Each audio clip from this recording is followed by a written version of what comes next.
It's been 5 years since Emily Johnson was in juvie. Back then, she was protecting her young children Jake and Emily from her drunken husband Michael Brown, who constantly raised his hand at them. That day, Michael came home even more aggressive than usual. He started yelling at Emily, then turned his attention to the children. They huddled fearfully together in the corner of the room. Emily tried to calm her husband down, but he only lost his temper. "Michael, please stop it. Spare the children, if you don't spare me," begged his wife. "It's all because of you," shouted the enraged husband and threw the objects of interior decoration. "Because of you, my whole life has gone wrong. I hate you so much. Then leave me alone, please. I've been begging you for a long time," Emily answered. "You'll save me and yourself a lot of trouble, so you can pay me alimony for the rest of your life." Michael yelled even harder. "No way. I won't give you that pleasure. How did you give birth to those freaks? Who gave birth to them? I don't remember having anything with you. You're so disgusting. I can't even sleep in the same room with you, let alone anything else." "Michael, why are you insulting me? What about the kids? They can hear everything," Emily cried. "How can you remember anything if you are always drunk and therefore, according to you, I am an alcoholic?" roared her husband. "Yes, I drink so I don't have to see your faces all the time. You come home from work tired and there is always that they are teething or stomach aches, diarrhea, scrofula. It's a constant infirmary in the house. You can't get a good night's sleep because of the babies crying, and you're always buzzing in my ear. Children this, children another need to buy. The medicine is out, diapers, nipples, endless nonsense. And what do I need it for? Why do I need all this? Did you give birth to them for yourself? Nobody asked you to. So deal with the consequences of the problem you created yourself." The children who were huddled in the corner cried out. "Why are you always whining?" The father yelled at them and staggered toward them. "What kind of slobs will you grow up to be? If you're always whining and crying, shut up. I don't want to listen to your crying. I'm sick of you." The children were frightened and cried even harder. "Who did I tell not to whine and shut up?" Michael yelled at the children like the devil of hell. "Are you doing this on purpose?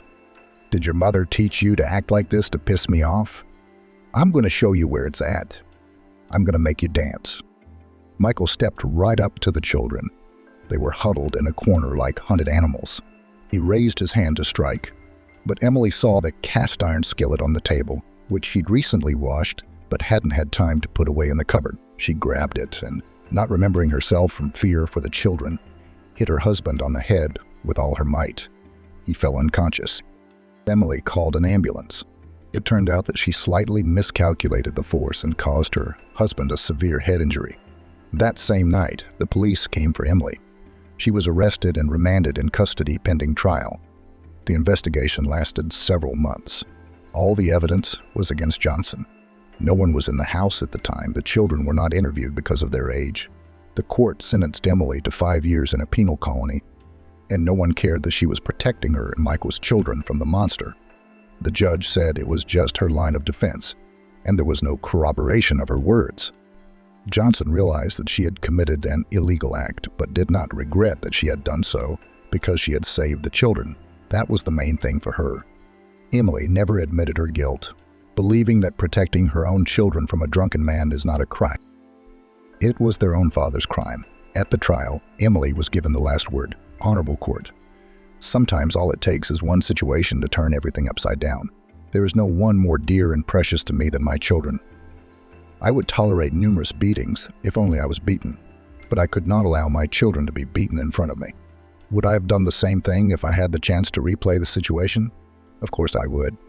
Because if I had not hit my husband on that fateful day with a frying pan that fell into my hand, there is no telling how it would have ended and who would have been in the dock. And I'm glad it was me and not my husband, because it's scary to imagine what would have happened to my children. Despite the fiery speech of the defendant, worthy of the most famous lawyer of the era of Tsarist Russia, Fyodor Plevako. In today's world, everything is decided by money and connections.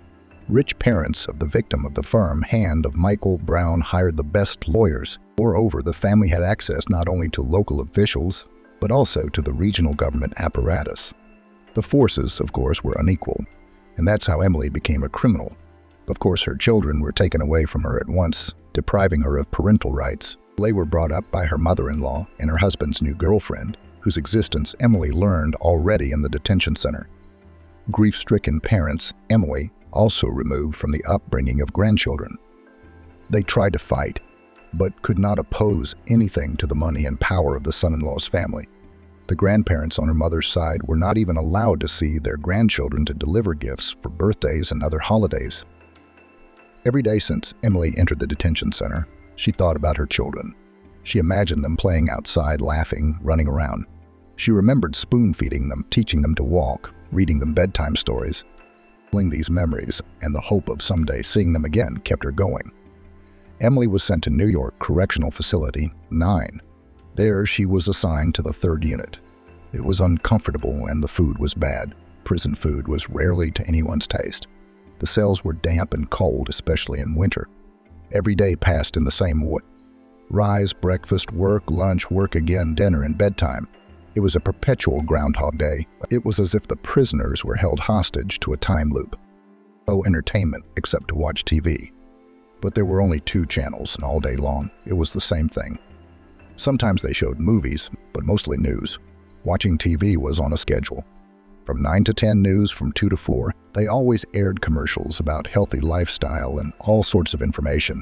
But even because of this meager assortment of TV programs, Emily's cellmates were constantly quarreling and fighting. Johnson tried to stay out of all these conflicts, but sometimes she failed, especially in the first few days. On her first day, 3 women approached her in the communal shower room. One of them, who obviously thought she was in charge, judging by her arrogant appearance, addressed Emily arrogantly. "Hey, new girl, what's your name?" Emily, Johnson replied calmly, not showing any sign of being frightened. "And I'm Sherry, overseeing Squad 3, informed the woman who looked more like a man. "So everyone here basically reports to me, and I report to the squad leader if there's anything wrong. We decide everything with her. So any issues with the administration are handled through me." "Fine, we'll decide through you," Emily replied, looking straight into the eyes of the squad leader. "Did you raise money with me?" Sherry raised her voice. "Haven't gotten a kick in a while." "You show off, we'll break your horns in no time." Emily quickly lowered her eyes to the floor. "And if I don't stop, what happens?" she clarified. "Try it, then you'll know," she whispered to her cellmate. Her face expressed no emotion. From day one, she was determined to ruin her relationship with all the inmates. "You're so desperate, I see," the cellmate remarked. "I'm not desperate. It's just my first time in prison. I don't know your rules. That's why I'm asking." Emily Johnson answered honestly. "Is this your first time in jail?" Eugenia asked in a different way. "Yes, my first," Emily smiled slightly. "But then you're also being asked differently. Stick with me in everything. Obey me, don't be stubborn, and there won't be any problems." So Emily accidentally fell under the wing of the squad supervisor Eugenia McCritson, who was called simply Macri in the barracks. And Emily, really no one offended. During the next 5 years of serving time, Macri was feared in the detachment, and therefore tried not to quarrel with her. Emily, having become her protege, fell into the caste of untouchables, so no one confronted her openly. Janya told Emily how to behave in the prison in general and inside the barracks when the prisoners were left without direct supervision of the guards. And Emily, in gratitude, shared her knowledge of sports training with Xenia. Despite Janya's own warning that in prison, it is better not to talk to anyone because many people snitch on the administration, Emily told her story of how she got behind bars. Xenia, hearing how unfairly Emily and her relatives had been treated, jumped up from her bunk. "Those nasty people. She shouted. "I'd kill them all on my way out of prison after such a setup. God judge them, Emily. I don't want to take the sin on my soul. You're kind. I wonder at you. How can you forgive such a thing?" "Who says I forgave them?" Emily asked. "No, such things can't be forgotten or forgiven, but I won't get my hands dirty about them. I hope that everything done to them will boomerang back on them, and they will end up choking in their own bile. God does not see Timoshenko a little bit, of course. Hope in God, but do not fail yourself." I reminded her one more folk wisdom. Water does not flow under a lying stone. If you wait for the weather, this cosmic punishment can take forever, and you don't have that much time to spare. We'll see, Emily said. The most important thing for me is to get my children back, and then I'll think about punishing my offenders. So, in intimate conversations with Christine shortened Emily Johnson unbearably long Siberian evenings. Sometimes Emily wanted to howl with resentment and anger at the evil fate, in the years to endure the beatings of her husband, to go to jail because of the fact that once did not hold back and fought back, and not even for her own protection, but to prevent harm to small children who simply physically could not stand up for themselves. What could the Crumbs do with a furious, under the influence of alcohol adult man? But Themis really was blind and also deaf to the pleas of the unjustly accused when on its scales fell money. All 5 years Emily lived only one dream, to take revenge on her mother-in-law, who tried hardest to put her daughter-in-law behind bars. To understand how long she had left to wait, she put a cross on the calendar for each day she lived in captivity. Today was the last of 1826 days. She had 5 calendars completely exhausted in her hands. At last, the prison gates opened before her. Freedom. Emily smoked nervously as she waited for the cab to arrive. 5 years in a maximum security penitentiary hadn't broken her spirit, but it had taken a toll on her health. Her pale face was blotchy, her hands trembled slightly, and her once thick hair had thinned and lost its luster. In the penitentiary, Emily constantly thought back to her life before incarceration. But most of all, she thought of her children. When she was released, the first thing she did was go to her former home, where she had once lived with her husband and children. Emily had married Michael Brown when she was a young girl. The marriage was an unhappy one. Michael turned out to be an abusive man, an alcoholic. He did not love her or the children, but at the same time did not give her a divorce and beat her whenever she tried to leave him. She shuddered at the mere memory of her so-called family life. But now she was once again standing in front of the gates of the family's luxurious mansion, which had become an impregnable fortress for her. The mansion was located in an elite village, surrounded by a high fence. The large metal gates were shut tight, with barbed wire around the perimeter. There were security cameras above the entrance and a guard on duty nearby. Emily tried to speak to him, but he shook his head silently. In desperation, she tried to walk around this castle of horrors looking for a loophole in the fence. And near the back door, she happened to meet another guard who had come out to check if everything was all right in that part. After radioing in a report of a strange woman loitering around the house, Emily wanted to run away, but when she looked closer, she recognized the man as Paul Anderson. The security guard had worked here when she was still technically the owner, and she'd always had a good relationship with him. Emily ventured to speak to him in hopes of revisiting the past. "Hello, Paul. Do you remember me?" "No, woman. I don't remember you. Although there is something familiar about your face." "Oh my God. I don't believe it." Emily Johnson, he clarified, still in doubt. "How did you end up here?" "I was told you were convicted and sent to a penal colony somewhere in Alaska." "That's right, Paul," Emily replied sadly. "I did 5 years from call to call. I see you're still in your old place. How are you doing? Anything new happen while I was gone? How are my Jake and Emily in heaven? I haven't heard from them, and they haven't even sent me a letter in 5 years." Emily's had a lot of changes in 5 years. "Your kids aren't here. They were almost immediately sent to a boarding school overseas to keep them out of the way, under the feet of Jennifer Wilson, the owner's new wife. How did Michael Brown let this happen?" Emily Johnson was outraged. "And you think anything depends on him now? He still drinks, but he's in poor health. That's why he often ends up in private rehab. His current wife doesn't take kindly to him. Anything wrong, he goes straight to rehab. She has a short conversation with him, and she's not amused. She keeps him strict. And while he's in rehab, she's almost completely taken over his business. Jennifer Wilson is the exact opposite of you. Everyone thought you were an angel, but this one's a demon. She's a very nervous and violent person. There's no respite from her. I'd love to get out of here, but I can't. This place pays good money. You can't make that kind of money anywhere else in this town. What about my mother-in-law? Didn't she look after the grandchildren?" Emily wondered. "You missed a lot. Your former mother-in-law, Barbara Smith, was thrown out on the street by her son without a dime. After his father-in-law died, he needed money for something. So he sold everything he could, including the mansion. He bought her a tiny apartment in the middle of nowhere. I think that's where she lives now. Why didn't Michael leave Barbara in his mansion? Wasn't there a place for her here? I don't know, Paul said. I don't interfere in master's affairs. Right now, for example, none of the owners are here. They've gone on vacation. The house has been empty for a month. Only the servants and the guards. But there were no orders about Barbara. Where exactly are my children? What country? How can I get in touch with them? Emily asked in a hurry. Emily Johnson, I'm just a security guard. I don't have access to that kind of information. Only the head of security can know that, but he's not likely to tell me that. I'm sorry, but if I start asking him about the children, he'll get suspicious. Barbara might be able to tell you she was here when the children were sent away, but she's been disposed of, as you can see. So I don't know how I can help you. I see, Paul. No need to apologize. Thank you, Emily. Thanked the guard for the information and left in deep thought. It seemed that life had put everything in its place, but she decided to visit her ex-mother-in-law. All she had to do was find out her new address. To do this, Emily decided to call her old acquaintances. She dialed a number from the contact list in her old cell phone, which was returned to her after her release.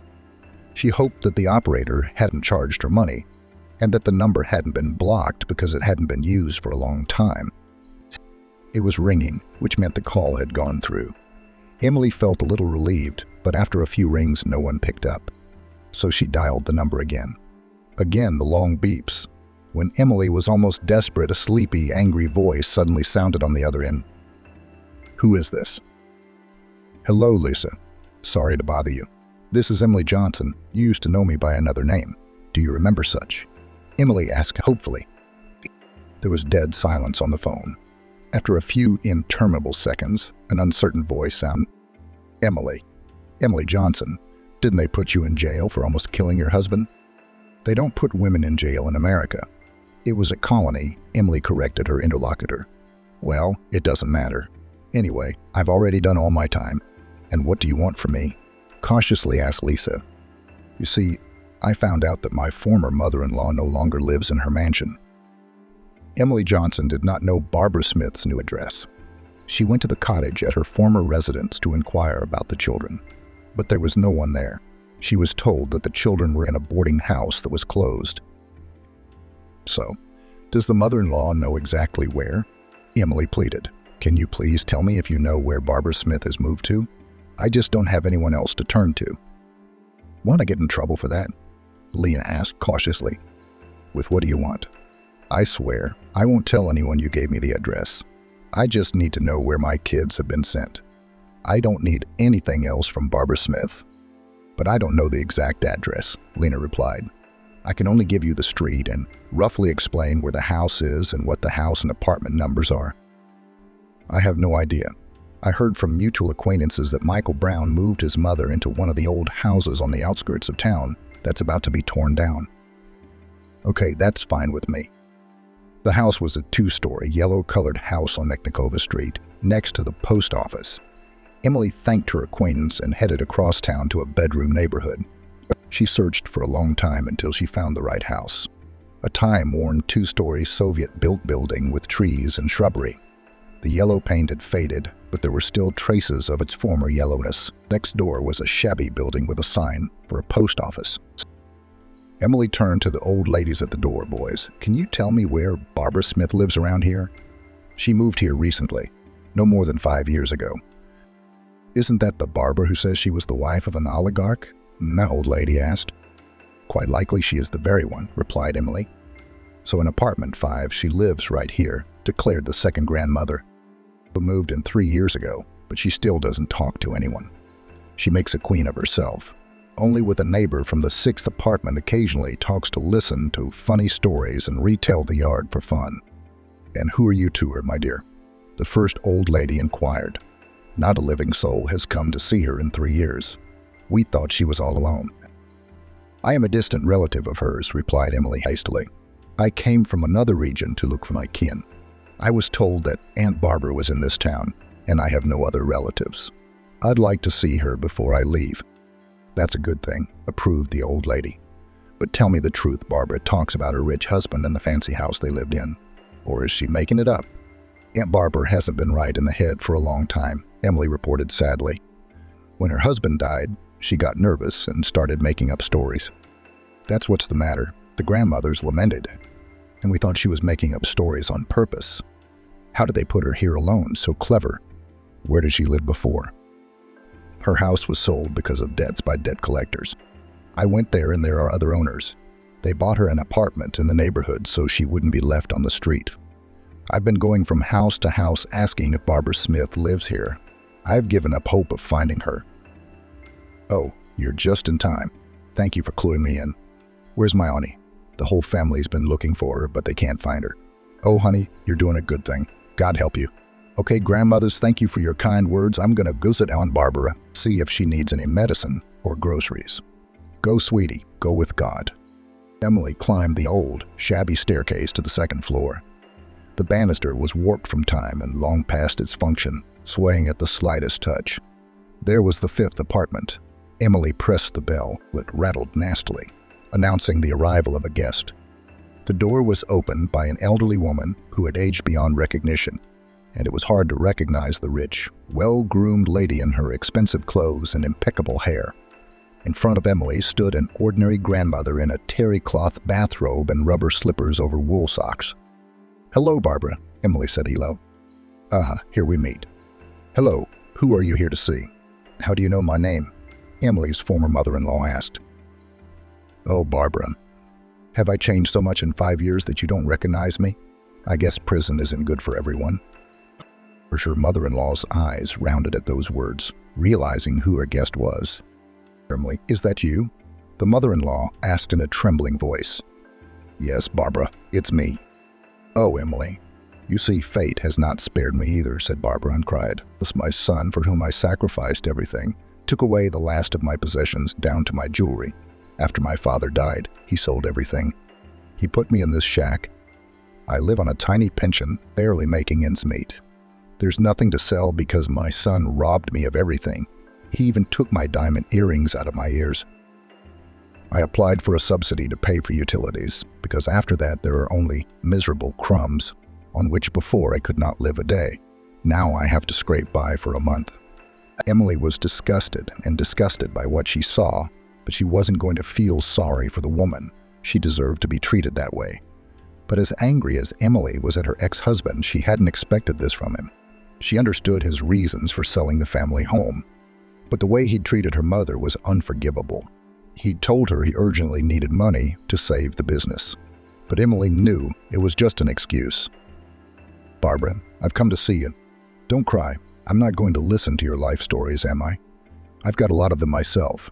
I'd rather you tell me about my children, where they are. Are they all right?" "Forgive me, I'm a sinner," the mother-in-law wailed. "God knows I've wronged you too. I'm paying the price now. Do you know how many times I went to church, put candles for your health? God will forgive my sins." "Where are my children?" Emily repeated more insistently, looking her mother-in-law straight in the eye. "They are studying in England, at a boarding house," she answered. "And why are they living there?" "It just so happens," the mother-in-law replied. "They stayed there after Michael remarried. Jennifer didn't want to see Michael's children from his first marriage. They were a living reminder of you. She pestered Michael with complaints. He took the kids somewhere far away. I suspect it was the money from the sale of my estate that paid for their full board and lodging. But better that than on jewelry for Jennifer." Emily thought for a moment. She didn't know what to do next. "Do you have pictures of them? If you do, please show them," Emily asked. Her mother-in-law pulled an album out of the closet and handed it to her daughter-in-law. Emily began flipping through the pages, looking at the pictures of her children. They were so sweet, so touching. She felt her heart fill with both warmth and searing pain. In one picture, Jake and Emily were in the yard of the boarding house, and there was a monogram on the gate that showed the name of the school. Emily had discreetly pulled that picture out of the album while her mother-in-law was in the kitchen. Thanking Barbara Smith for the information, Emily left, knowing full well that she would not be coming back here again. It was clear that she was not going to have children anytime soon, but she had to do everything she could to make them proud of their mother and not think of her as the dregs of society. Emily knew she needed to find a job. But after 5 years in prison, she felt lost and helpless. She didn't know where to turn and was confused. Her thoughts were confused. There was no decent pay either. Emily had no idea where she could get a job with a criminal record, but she didn't give up. For lack of money, Emily stayed at her parents' house for the time being, with a pang in her chest. Emily looked up at the walls of the apartment building where her family had lived for years. Climbing the steps to the 4th floor, Emily excitedly pressed the doorbell. Even the tune didn't change, just became something that seemed to warble with time. A few seconds later, the door opened.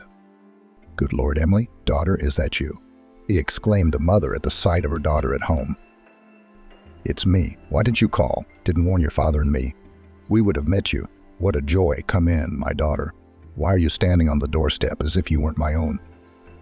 "Mom, can I stay with you until I find a job and get a place of my own?" Emily asked tiredly. "Daughter, why are you hurting me?" said her mother with bitterness in her voice. "Live as long as your soul desires. This is your home too. You are always welcome." "Thank you. I won't be crowding you for long. As soon as a job comes up, I'll move out right away." After the asceticism of prison, my parents' home was the pinnacle of domestic comfort. Every detail was filled with the warmth of home that Emily had missed in prison. In the evenings, Emily enjoyed sitting in the kitchen where she had spent her childhood, drinking tea with her mother's favorite cherry jam and looking at old photographs. In this cloudy autumn evening, Emily once again sat in her favorite spot in the kitchen, looking out the window with the rain singing drearily behind her. "How are my children? What's the weather like in England now?" Emily thought. She had always wanted her children to be happy and proud of her, but now she was very afraid that they would look at her with disappointment and shame. "We have to move on," Emily told herself. She couldn't allow herself to drown in self-pity, and by all means needed to get the children back. If their father didn't want them, at least let them have a normal mother. The first thing Emily decided to do was to sort out her financial problems. She knew that if she tried hard enough, she could provide for herself. After all, she didn't shy away from any job and was as motivated as possible to find one. In addition, Emily realized that she couldn't just give up and give up. She must become an example to her children, a living proof that even in the most difficult situations you can find the strength to move forward. On weekends and holidays, her younger sister Lizzie came to visit. And then they together, going through albums, sharing childhood memories, remembered various funny moments and laughed about them almost until the morning. "Do you remember when Mom started renovations and sent us out late at night to throw out wallpaper? We came out from behind the bushes with piles of wallpaper, and there was some guy walking in the dark. He couldn't make out what was going on, and he screamed in fear," Lizzie said. I was holding my belly in laughter. "I remember he jumped up and down in fear, almost as high as those bushes," added Emily, and laughed a loud laugh. "That's right." And then, when he realized that it was not an alien, but just girls with rolls of wallpaper, grabbed his heart and said that this way you can give people a heart attack, she recalled. "Yes, you and I have a lot to remember because our childhood was fun," Emily summarized. Emily Johnson was actively looking for work, sent out resumes, went on interviews. It was not easy, but Emily was a fighter in life, so did not give up. After the first failure, she agreed to any job, even unofficial, with a salary in an envelope. After a week, she finally managed to get a job as a cleaner in an office center and a salesperson in a pet store. In the evenings, after the offices were closed, she would go there and clean, preparing the premises for the next working day. And during the day, she sold cute vests and rompers for pets. Lizzie, who worked nearby in one of the stores, would occasionally stop by during her lunch break. "Look, you've got so much cool stuff for dogs here," her sister would say to her when she saw the assortment of dog clothes. Her sister would say to her when she saw the assortment in the store where Emily worked. "If I had a funny dog, I'd dress it up in costumes like this and post pictures on social media. And who needs that?" Johnson wondered. "Emily, you're behind the times. Now, a long time ago, not only post photos of their pets, but also have them separate accounts. By the way, such accounts sometimes become much more popular than regular ones." Lizzie disagreed. "In 5 years, it seems like the world has gone completely insane. You know, why don't you get an account yourself and try blogging?" she suggested. "Well, what am I going to post there? I don't have any pets. My life is gray and boring." "Who would be interested?" Emily inquired. "You don't. Everyone has some kind of hobby, some kind of thing that can be monetized. You just haven't really thought it through," Lizzie disagreed. One evening on her day off, Johnson thought about what her sister had said about social media accounts. It was time for her to socialize, and why not start that process in the media space? At Lizzie's suggestion, Emily signed up for popular social media accounts, then took selfies with the falling leaves and posted her first photos with the caption, "I'm back. Hello, life." The next day, she posted a video of her daily workouts, and it was liked by several people. Johnson was a master athlete once before she was married, coaching kids in prison too. She didn't forget about exercise whenever possible, including showing a set of her exercises. The very first video gained quite a few views. Emily continued to share with users her workouts, and comments contained useful advice. And after a month, she already had more than 1,000 subscribers, which were added daily. Seeing how quickly her content was gaining popularity, Emily seemed to come alive. She was grateful to her followers who actively supported her and soon realized that she wanted to pursue it professionally. She supported her sister in every way possible in her endeavors. Emily tried to post something on her social media pages every day to keep her audience interested. Grateful readers were happy to comment on her photos and videos, put likes, make reposts, or leave interesting notes. One day, she received a message from a strange man in her private messages. He offered to meet and discuss the details of possible cooperation. Emily agreed and came at the appointed time to the cafe. Having contacted her via social network, the man was sitting in the far corner of the room and was texting someone via an app on his smartphone. Johnson immediately recognized him from his avatar photo. She walked over to his table and said hello. "Hello, Emily. I'm Michael Brown, the owner of the fitness club. I happened to see your account and have been following your content ever since.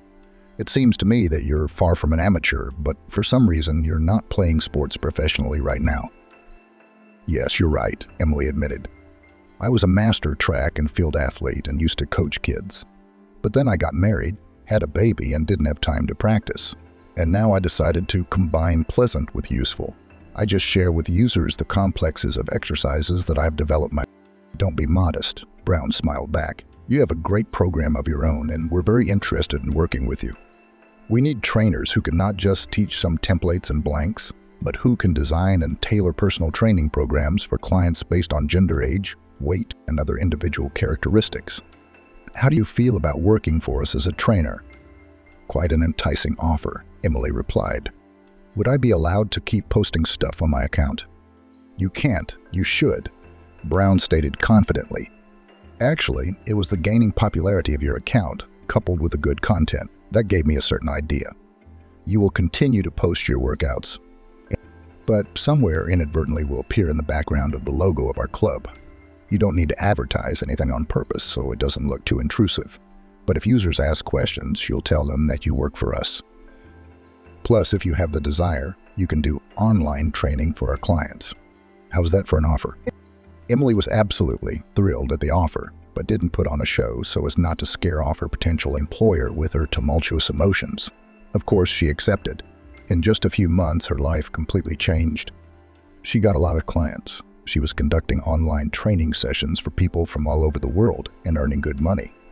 Plus, she continued to post her workouts and her achievements and could already call herself a fitness blogger without exaggeration.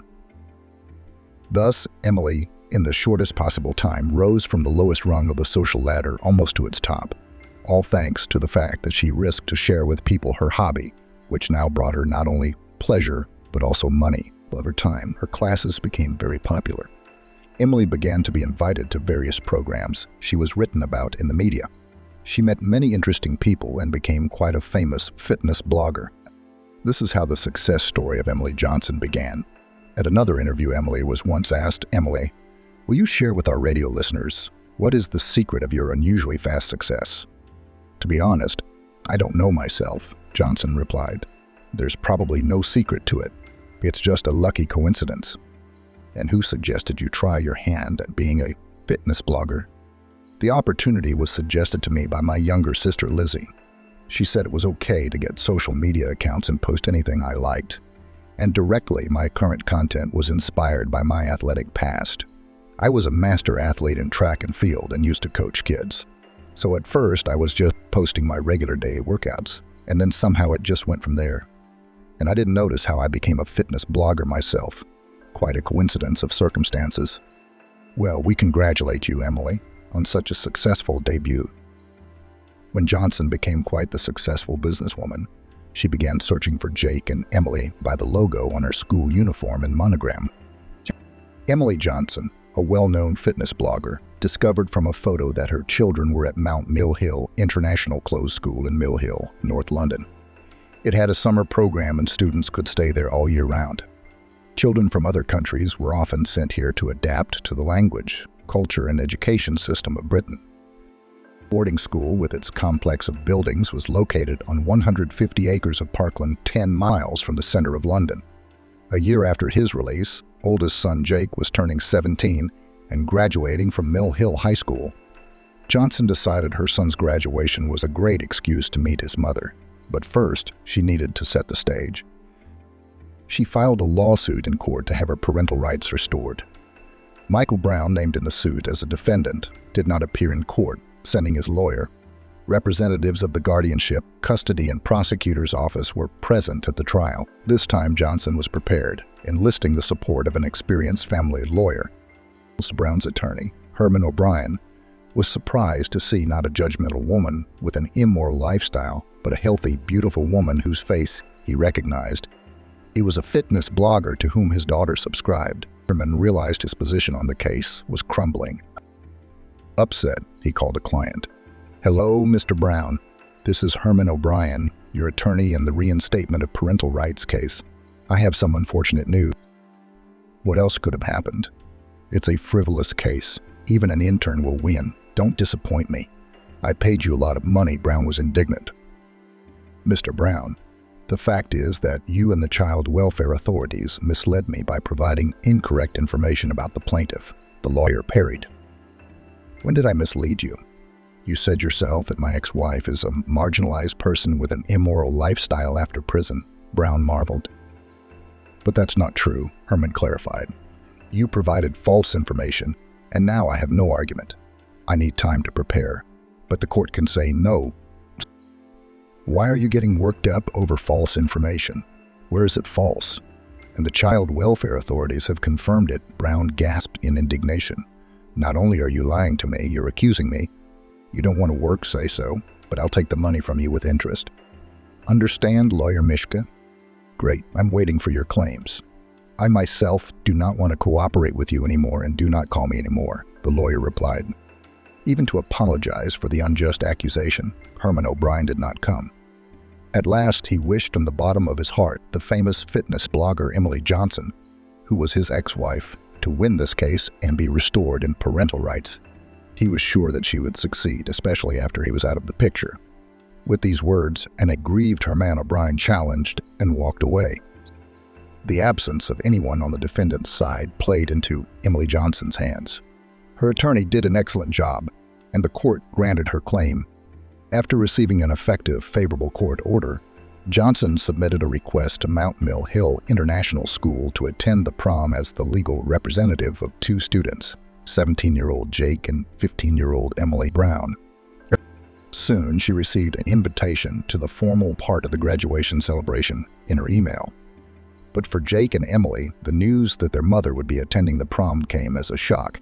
It was announced to them by Vice Principal Miss Williams, who summoned both of them to her office for a chat. "Jake, Emily, I have some happy news to tell you. Even though your father never responded to the invitation sent to him for Jake's graduation, your other parent, Emily Johnson, will definitely be attending." "But didn't she have her parental rights terminated?" Emily asked fearfully, glancing at her brother. "No, we checked. All the paperwork is in order. So we approved her request and have already sent her an official invitation. So your mother is coming to the prom. Aren't you excited?" Mrs. Williams asked in surprise. "Immensely," Jake replied sarcastically. "Permission to go?" "Yes, of course, you are free to go." "I dare not detain you any longer," replied the vice principal in an official tone, who didn't like the fact that the children didn't appreciate her concern. Emily and Jake walked out of Mrs. Williams' office depressed. They were attending a prestigious school among rich people from all over the world, and soon they were going to be embarrassed in front of them all. While the others would be visited by their parents in cool cars, they would be approached by an alcoholic, marginalized girl who had just gotten out of prison. And when the other moms are showing off their new jewelry sets to each other, their mother will only be able to show off her tattoos and scars from prison fights. An evening that was supposed to be unforgettable would indeed be unforgettable. Except an unforgettable nightmare. No, they couldn't let that happen. It was better not to go to the prom at all than to suffer such a disgrace. "Seriosh, did you understand anything Mrs. Williams said?" Emily asked as soon as they rounded the corner. "How could our mother, who our father said was in prison and suffers from alcoholism, have money to go to England?" "I don't get it either," Jake replied, confused. "It's unlikely that an alcoholic could even get a request right to attend a prom, let alone pay for travel. Perhaps Mrs. Williams somehow got something mixed up and our stepmother Jennifer is coming. That's more like it. She won't miss an opportunity to show off her expensive outfits and new bling bought with her father's money." "But Mrs. Williams said the name Emily Johnson, and that's our birth mother's name. How would she know that?" Emily persisted, plagued by vague doubts. "I don't know, Em. What are you picking on me for?" Jake said indignantly. "I don't know any more than you do. I mean, we were in the study together. Maybe Mrs. Williams got something mixed up. Maybe our birth mother's information was on the form just for, and she mixed it up with the applicant's information. But it's a hell of a job to figure out what really happened." Emily and Jake could only pray that Mrs. Williams had messed something up after all, and the hated Jennifer showed up at the graduation event. They chose the lesser of two evils. With each passing year, graduation balls in English private schools more and more resembled fashionable social gatherings than the holiday of farewell to childhood. Exclusive dresses, fancy cars, expensive jewelry, and huge bouquets of hundreds of roses, the arrival of graduates on private helicopters, all this was like a Vanity Fair. Organizing the prom took several months and worried the rich teenagers more than the upcoming exams. That's why they were worried that Jake's alcohol-abusing mother would ruin everything with her arrival. They were never able to find out who exactly was coming to Jake's graduation. Neither his father nor Jennifer Wilson answered the phone. On prom day, invited parents began filling the decorated park area according to name tags. Emily and Jake looked in dismay at the table where the last name plaques for Johnson and Brown stood. The plaza was practically full. The teens breathed a sigh of relief when the coveted table was still empty when the official part began. Emily was also an invited guest, so she took the empty table to cheer on her brother before the ceremony began. The graduates sat separately. Jake occasionally looked back at his sister and she waved at him. As the headmaster began to deliver his pathos-laden acceptance speech from the podium, a strange, elegant woman appeared on the red carpet. She was wearing a snow-white business suit and high-heeled shoes. The image was complemented by expensive accessories. Professional makeup, stylish hairstyle, and manicure gave her away as a woman who looks after her appearance. But most importantly, she reeked of confidence and success. Emily involuntarily admired the visitor. The visitor was about 40 years old, but her trim figure and appearance would be the envy of many young girls. Besides, there was something familiar about her, as if the girl had seen the stylishly dressed woman somewhere before. When the elegant lady in white approached Emily's table, she stopped and smiled and asked in Russian, "Excuse me, is this table free?" "I'm the only one here," Emily replied, stammering. "But the other invitees on the list are unlikely to come, so I don't even know what to say to you." "Then I can sit down if you don't mind." The stranger asked. "No, I don't mind. Please sit down," Emily replied, flattered by the attention of this interesting woman. The stranger thanked her and sat down at the table next to Emily. She thought that she had seen this spectacular lady somewhere before, but she couldn't remember where. Out of frustration, Emily opened a news feed on the internet. Suddenly, a familiar image flashed among the photos in the posts. Emily zoomed in on an article about a famous fitness blogger who was scheduled to attend his son's graduation from the prestigious Mount Mill Hill School. The article was illustrated with a photo of a trim woman in tight-fitting athletic wear. And Emily realized that sitting across from her was the same famous fitness blogger. She didn't have time to finish the article because the principal began calling the honored graduates, including Jake, to the podium. Now he was just going up to get his award. "Well done, Jake," the fitness blogger said and clapped after his speech. "How do you know my name?" Emily wondered. "I didn't tell you my name, and you spoke to me in English. even though this is an international school. I guess we'll have to get to know each other and explain ourselves, she said, smiling affectionately. The thing is that my name, as well as yours, is on the sign of this table. No, you're confused, Emily protested. Only my parents' names are listed here except mine. Look for yourself. You must have the wrong table. I already know you're a famous fitness blogger, and that your son is also one of our alumni. But you should have your own table. No, Emily, I'm not wrong.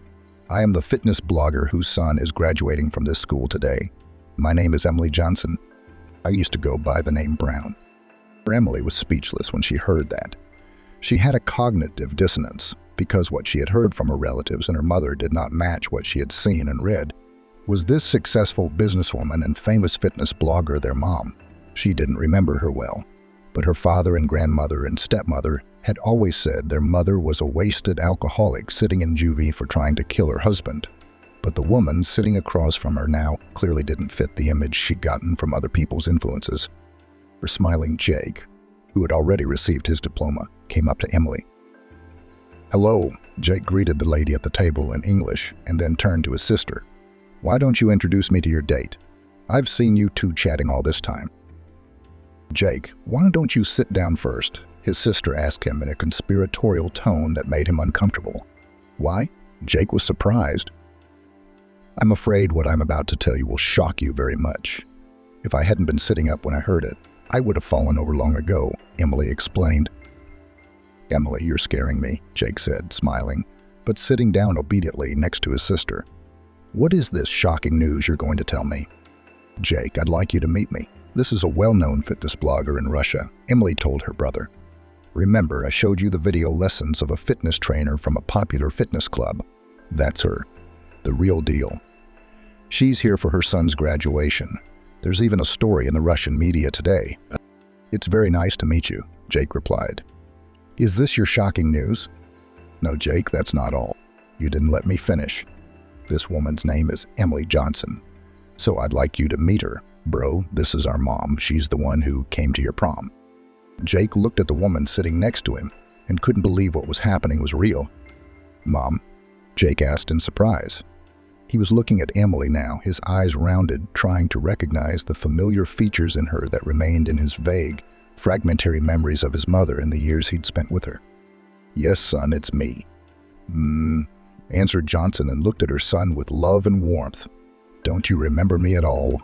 You were about 10 years old when we were separated, weren't you? I remember you, but only vaguely, Jake said, embarrassed. They kept telling us that you were a drunk after prison, but I look at you, and I can see that you don't look like someone who abuses alcohol, and they wouldn't hire a drinking man as a fitness trainer at a well-known fitness club either. So Emily and I have been lied to this whole time, but why? I did serve 5 years in the penitentiary, Emily said with bitterness in her voice. I was disenfranchised because of it, but it wasn't as you've been told. Son, do you remember anything about the day I hit your father over the head with a frying pan? Emily and I cried so much, I don't remember much, Jake admitted. Emily doesn't remember much. She was only a little over 7. All I remember is that you and Daddy were always fighting, and we were so scared. And then he'd hit you and us too. We had our eyes glued shut so we couldn't see much. I hope you will allow me to tell my version of the story, asked the children's mother. Until now, you have only heard what your father and his relatives have told you, but I have the right to have the last word, and you have the right to hear the other side of the incident. With the children's tacit consent, Emily Johnson told them her story. Your father came home that day, as he often did, drunk. He began, as usual, picking on every little thing. Once he'd had a drink, he'd get very aggressive. He'd get violent. That's what happened this time. When he hit me, God knows I put up with it for your sake, so you wouldn't be without a father, your own father. But that night, Michael Brown wasn't thinking straight, and he put his hand up to protect you from him. I hit him with the first thing I could find. It happened to be a cast iron skillet. You only hit him once, Emily questioned me. Yeah, just once. But the skillet was heavy. I didn't realize it would hit him so hard. He ended up with a head injury, and I was sent to the detention center. No one wanted to hear that he was going to hurt you. I was protecting you. No one questioned you at the time. I was convicted, sentenced to 5 years in a general regime penal colony in Siberia. Then the guardianship authorities took over the case, And in the end, I was deprived of parental rights. That is, in fact, the whole story. And when were you released? Emily asked her daughter. Why didn't you contact us right away? What would I tell you when I came to you penniless? I had to climb back up from the bottom. I decided to get on my feet first and then appear before you, so I wouldn't be ashamed to face you. I didn't want to embarrass you, the mother said. Jake and Emily were stunned by what they heard. They thought they knew their mother. They had long ago accepted the image of her as a down-and-out woman and had cut her out of their lives completely, but it turned out that they knew nothing about her, and everything they had been indoctrinated with since childhood was untrue. In their whole life after their mother's story was divided into a before and after. Darlings, I've had my parental rights restored through the courts, and now if you want, you can come to my house for vacations. The doors of my house will always be open to you. Of course, I will not force you to communicate with me, and I will accept any I understand perfectly well that I have been away from your life for too long, and you are now almost adults, independent people. You have the right to decide anything you want, including completely stopping communication with me, but I really hope you'll give me the slightest chance to reconnect. Mom, we didn't know you'd been treated like this, Jake said. If we had, we would have found a way to contact you. Don't think of us as some kind of stuck-up majors. We're ready to talk to you, but we need time to think things through. Yeah, sure, son, I understand. Have a good time tonight. If anything, I'm staying at the Pierstone Court Hotel in Mill Hill for a week, enjoying the beauty of London's suburbs. After saying goodbye to the children, Emily left the private school grounds and headed for the hotel, giving her son and daughter time to digest the information as she didn't want to pressure them. As soon as Emily's silhouette vanished outside the school gates, Emily grabbed Jake's arm. Do you believe her? Do you think she's telling the truth? Why did everyone lie to us for so many years? I don't know, Jake answered. But if you think about it, what's the point of her lying to us and coming to London to do it? It wasn't cheap. There's a fee to get into our graduation party. You know that? Maybe she wants something from us. Emily suggested. We're like what? Money, connections? From what I'd heard, she might have more of both than we do. Jake concluded that was definitely out. If Emily had come to them right after prison, he might have suspected something like that. But now he didn't know what to think about it. Let's try to find out from someone, Emily suggested. And from whom? We don't have contact information for the mother's relatives. Relatives on my father's side could be conspiring to weave intrigue against her. I don't trust anyone anymore, Jake stated. Then there's Grandma Barbara, Emily remembered. She was treated unkindly by her father along with Jennifer. I don't think she's going to defend them right now. Do you have her number? Yes. It was written down in my phone. I'll look it up in the phone book now. Emily used her smartphone's search engine and quickly found the caller ad she was looking for. Here, I found it, Grandma Barbara. That's how it's written down. I'll call her now. After several long beeps, a hoarse, elderly voice answered. Hello, who is this? Grandma, it's Emily, the granddaughter said, and put the phone on speaker. Emily, honey, what took you so long to call me? Barbara Smith began to grumble in an elderly manner. I'm sorry. I haven't had time at all. Emily quickly apologized, unable to think of anything better to say. Tell me, please, is it true that our mother is not an alcoholic at all, as you told us, and that she defended us from our drunken father when she hit him over the head with a frying pan? And that's what they put her in jail for? And who told you that? Barbara Smith wondered. What difference does it make? Emily became indignant. Grandmother, this is very important.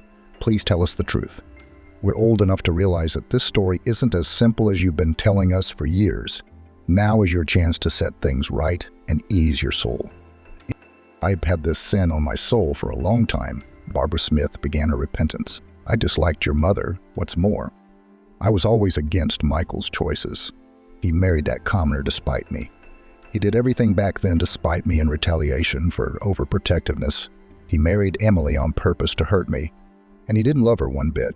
He literally married the first girl he met and drank himself to death. Over it, he trapped himself. He came home, and there is unloved wife looking at him with our eyes and accept that only the tail is not wagging. And then the kids came. I mean you. He'd look at you and see her.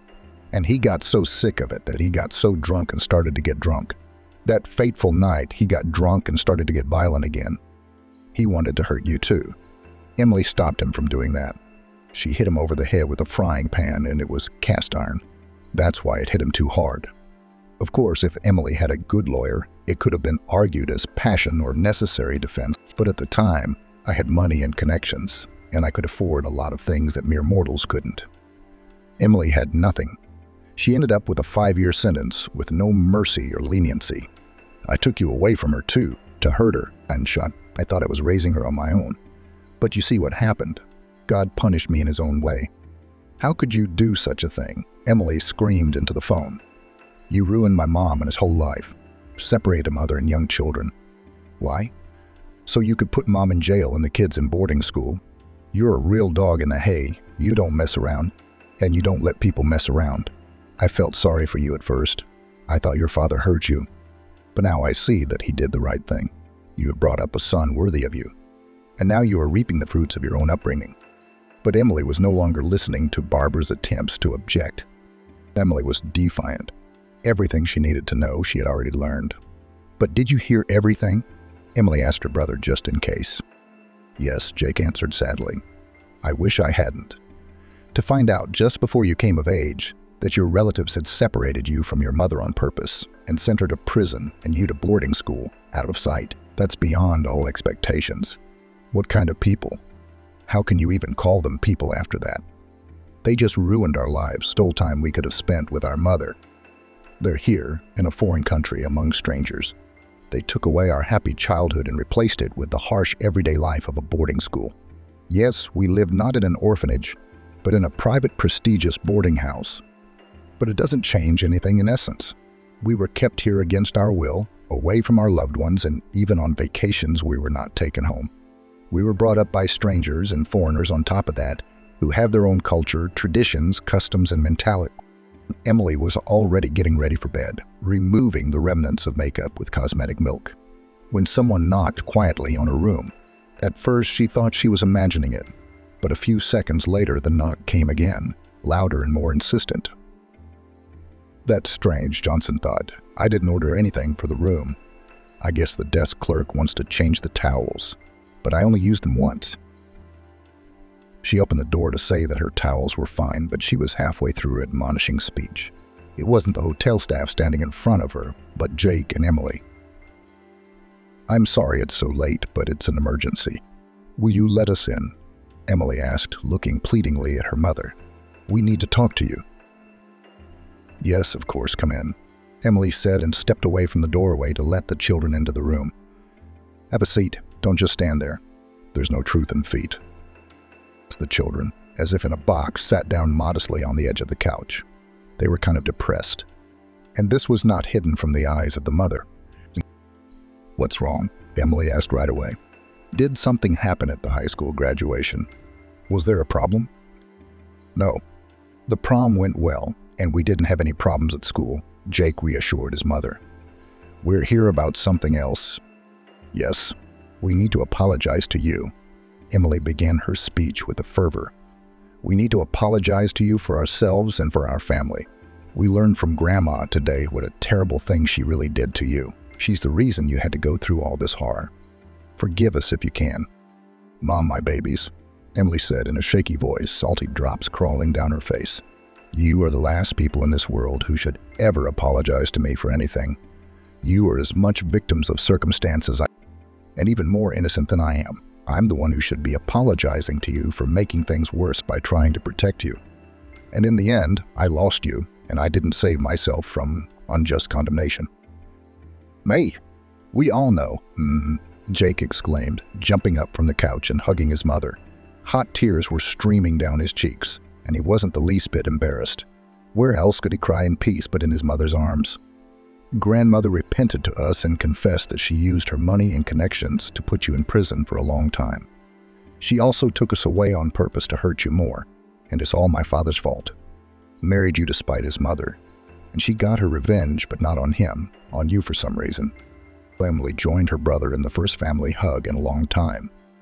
So they stood there, hugging and crying, not noticing the passage of time, because it seemed that time itself took pity on them and slowed down, trying to at least partially return the stolen years. After that, the family was reunited. The children flew back to America with their mother and realized that their mother was a real role model. After the happy reunion, Emily Johnson wrote and published a book about her life called Through Thorns to Purpose, which soon became a bestseller. In this book, she talked about how she managed to overcome the hardships she faced and become a successful person. The book inspired other people not to give up under the vicissitudes of fate and confidently step towards their goal. After all, having lost in the battle of life, we do not lose the war with fate. But if we stop fighting for ourselves and our loved ones, giving in to the mercy of fate, we become hostages of circumstances and victims of chance. Each person forges his happiness independently. This is the idea that Emily brought her readers to, sharing her dreams and sad story. She showed by her personal example that even after very difficult trials, you can find your way and achieve success. The main thing is to believe in yourself and never give up.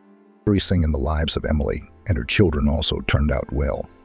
Jake entered a prestigious university with honors, as he had an excellent command of several foreign languages and knew firsthand about life in England. Emily had decided to finish her last 2 years at an ordinary American school to find out what it was like to be an ordinary kid. Her mother suggested that she first go to a private school, but her daughter refused. She had had enough of private boarding schools, and she wanted to be an ordinary teenager herself. Emily realized that ahead of her awaits a lot of difficulties, because the children of rich, famous parents are not very sorry. But, inspired by her mother's example, she decided to fight for her place and start from the bottom without anyone's support. Emily wanted to prove to her mother and herself that she is worth something and is able to succeed without money and connections. Lately, the phrase money and connections had made her cringe a little. Emily had made a vow to herself that no matter how high she reached, she would not use her resources to the detriment of others. Having experienced the tragic consequences of the rash actions of powerful people, she wouldn't wish it on her enemy. Suddenly, Matthew hears a knock on the door and sees a freezing stranger with a baby in her arms. Right after she got her diploma, Anastasia rushed off to Unity City. Didn't even stay for graduation. Not because her classmates had done something to offend her. She wanted to start a new adult life as soon as possible. My mom kept telling me to. Anastasia, where are you running to? But at least stay for graduation. You've been with the guys for 11 years. Don't you want to say goodbye? You'll leave tomorrow. One day won't solve anything. Anastasia didn't listen. It seemed to her that if she didn't leave today, she would miss something important, and her life would take a completely different path. If she knew, maybe it was better to listen to her mom and turn down the path she had set out on. But for now she knew nothing, and she considered her mom's entreaties an attempt to keep her daughter at home. She doesn't want to let go. It's understandable. The town was called Unity. Near the city were strange cliffs with flat slopes, as if a giant cleaver had been walked over them. These perfectly flat cliffs were white in color. The town was small, but it had a large metallurgical plant. In fact, first there was a steel mill, and the town gradually appeared around it. Anastasia had come here for a reason. Everything was calculated for many years ahead. First medical school and then an institute in New York. There was a place to live. Nayli's friend had been living in Unity for a year, renting an apartment. Anastasia had come to stay with her. Nayli had gone to the city with the same plans as Anastasia to study nursing, but apparently the plans had changed drastically. Nayli was surprisingly good-looking. Her mom wanted her daughter to study music. It seemed to her that the work of a music teacher in kindergarten is the best that a girl can dream of. I play songs to the children. Always warm, clean, not like on the farm. Nayli did not want to study. She skipped classes, but she almost finished music school. Now that incomplete education came in handy. She worked as a singer in the coolest, if truth be told, the only restaurant in town. She made more money than any nurse could ever dream of. She used the money to rent an apartment and lived quite well. Nayli was surrounded by suitors of all colors, young and not so young, single and married. An intelligent doctor of the local hospital, middle-class officials and outright gangsters. She gave no advances to anyone and learned to blow them off, especially the persistent ones. Directly, but not offensively. So far, there had been no conflicts, but Nayli realized it was only for a while. She dreamed of a prince on a white horse. In the current realities, an oligarch with his own airplane, with a bag of money, who would take her to New York, shoot a music video and make her a star. It would be good if he was not old, bald, fat wallet with ears, but young and handsome. Basically someone to love. When Anastasia arrived, Nelly had such a prince on the horizon. A delegation of investors came to the steel mill. Among them was the owner of several engineering plants in Texas. He was relatively young, about 45 years old. Athletic figure, light gray hair. Lived in New York, called Nelly with him, promised a music video, a career, a secure life. Of course, she believed him. There was one major drawback: he was married, but Nelly was sure it wouldn't last long. They'd come to New York, live together. He'd get a divorce, leave his wife so much that she wouldn't object. Anastasia didn't like her friend's decision. Nelly, think again. Look at him, so well-fed. Stately hands, hard eyes. Do you think he'd change his life for you? Why would he? He's got an established life. He knows what he wants. Does he need you now? Well, obviously he's bored. He wants new experiences. And then he won't be able to live without me, said Nelly. Every man needs a young, beautiful, talented wife. A normal man needs a wife he loves. He's been with his wife for at least 20 years. That means he loves her.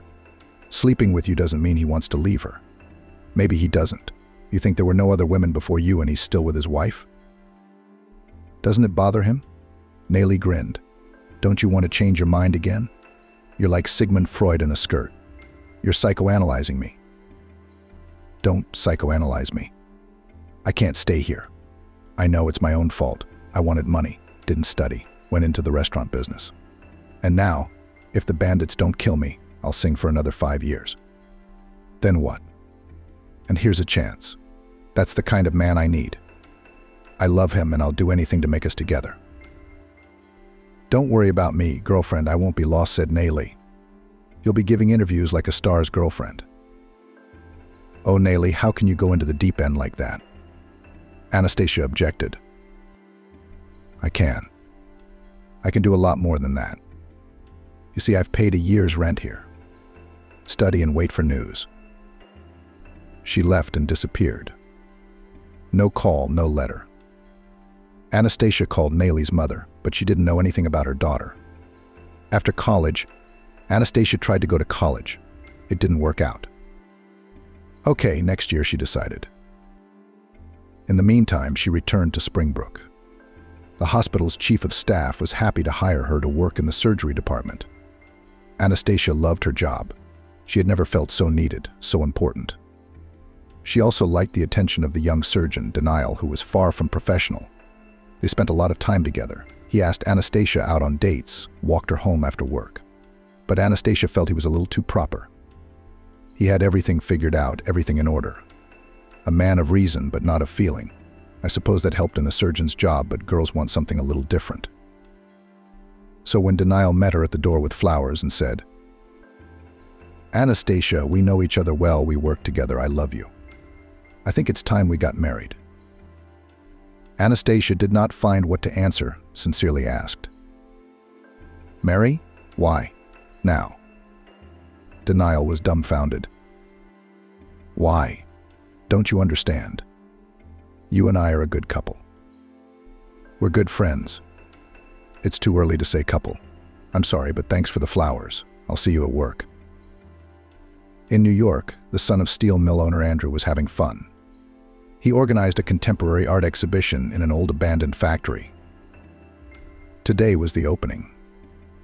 Strange constructions made of plastic tubes, iron rods, cast iron pipes were called installations. To hang pictures on the walls, you had to have animal intuition. Only the author knows where the top and the bottom are. However, no one in this crowd cared about art. They had been drinking, judging by their condition, for a long time.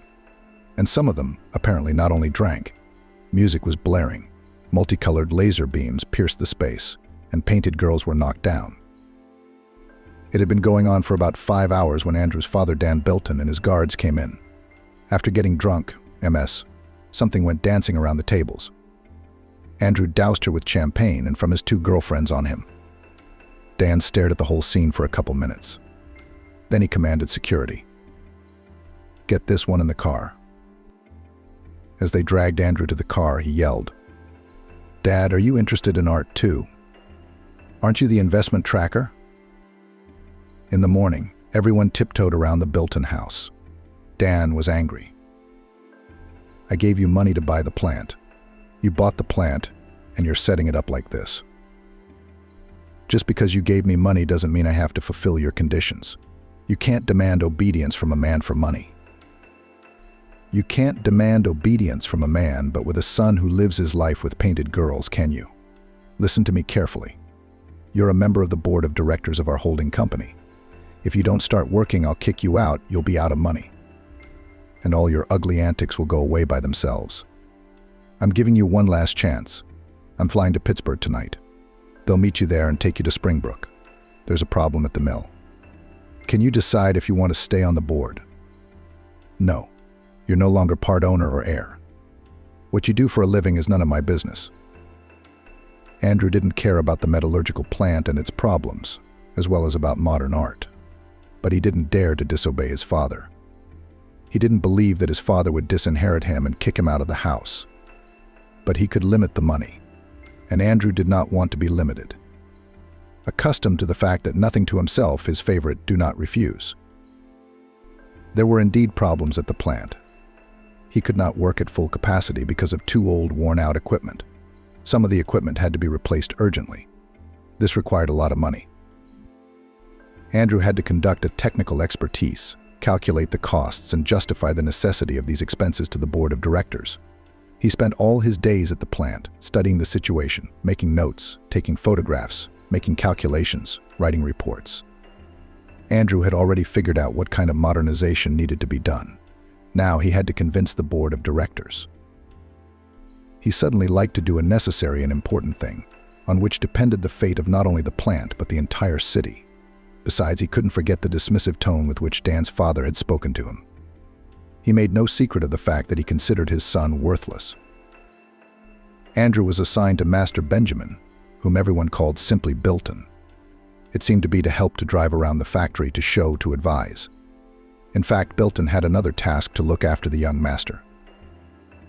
"You know things are falling apart around here," he said. "It's just a matter of time before something collapses. And he's climbing all over the place. I don't want anything to happen." And it did happen. A crane jammed in the spill shop, and a ladle with molten metal hovered at a height of 6 meters. In the shop, besides the workers, were Andrew and Alex Bilton. When they heard the horrible scraping of tearing metal and saw the ladle swaying, the workers rushed to the exit. If the bucket slid off its rails and collapsed to the floor, the tons of hot metal would leave no chance for anyone to survive. Bilton rushed for the exit. He looked back to assess what was happening. He saw Andrew frozen in the middle of the shop. He was paralyzed. He looked up in horror at the tilting bucket and didn't move. Bilton screamed. At that moment, he could not remember a single censorious word and ran back into the shop to his frozen colleague, picked him up in an armful and dragged him toward the exit. Andrew came to his senses. They ran to the open doors of the shop and were about to run out. But then, with a terrible rumble, something collapsed. Metal debris fell, sparks. The whole place was covered with vapor. Bilton pushed Andrew in the back with both hands. He flew out of the shop. Bilton was not in time. A metal beam collapsed on him. The foreman was unconscious but alive. The beam had crushed the left side of his body. Everyone struggled together to lift the beam. When the ambulance arrived, Bilton had already been carried out of the shop. Andrew arrived at the hospital and learned that Bilton's leg and arm were badly injured, with broken bones in his leg. It was not life-threatening, but the shattered arm had been decided to be amputated. Andrew burst into the surgeon's office. Denial. Why amputation? Isn't there anything you can do? We can save his life, but not his arm. I'm not a neurosurgeon. We don't have that kind of specialist. There's a Jake Rivers at the regional hospital. He might be able to save the arm, but it's doubtful. So take him to the regional hospital. It's 150 kilometers away.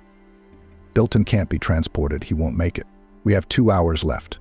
If we don't operate in 2 hours, he'll die. Don't interfere. Let him get ready. Amputation is a complicated operation, and I've never done it before. But don't start early. Give me 2 hours. Andrew was already running out of the office. He jumped into a sports car and drove out of town, raced down the highway at top speed. On the highway, the policeman saw the speeding car, pointed his radar, saw the speed figures and rushed to his car, but then changed his mind to catch up with the offender. 45 minutes later, Andrew's car flew into the parking lot of the regional hospital. A man in a doctor's coat was smoking at the entrance. "Whose car is River's car here?" Andrew asked. "How do you think you other doctors can earn money for one of these?" The man irritably threw away his cigarette and went inside. Andrew walked over to River's car and slashed 2 tires with a knife. The alarm sounded. A couple minutes later, a man in a green surgical suit jumped out onto the porch. He ran up to the car, saw the flat tires. "Assholes." "It's not the first time this has happened," he turned to Andrew. "I just got here. We need to call a tire service. I don't have my phone with me. How far is it from here?" "No, a couple blocks." "Let me give you a ride. I'm gonna have to wait here anyway." Jake looked at his watch, thought for a second and got in the car. They pulled out of the parking lot. Andrew pressed the gas pedal and the car sped off. "Where are you going?" "The tire repair shop is down the road." "What are you doing?" "Pull over." Jake grabbed the door handle. "You want to jump out? Look at the speedometer." That's how a man in Jacksonville is going to have his arm amputated in an hour. You're the only one who can help him. You help him, and then you're going to sue me. Are you insane? Did you slash the tires too? I have a scheduled surgery in 3 hours. The patient's ready to go. Can we make it? Couldn't you have explained it properly? What if you didn't agree? I don't have time for explanations and persuasions. Of course I wouldn't have agreed. Can you drive any faster?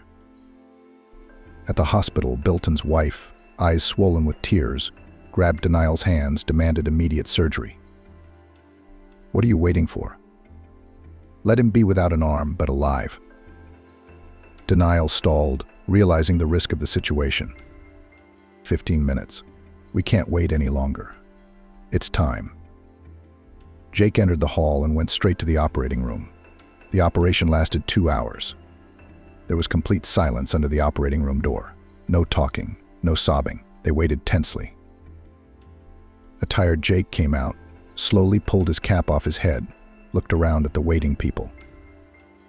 He's alive, and his arm was saved.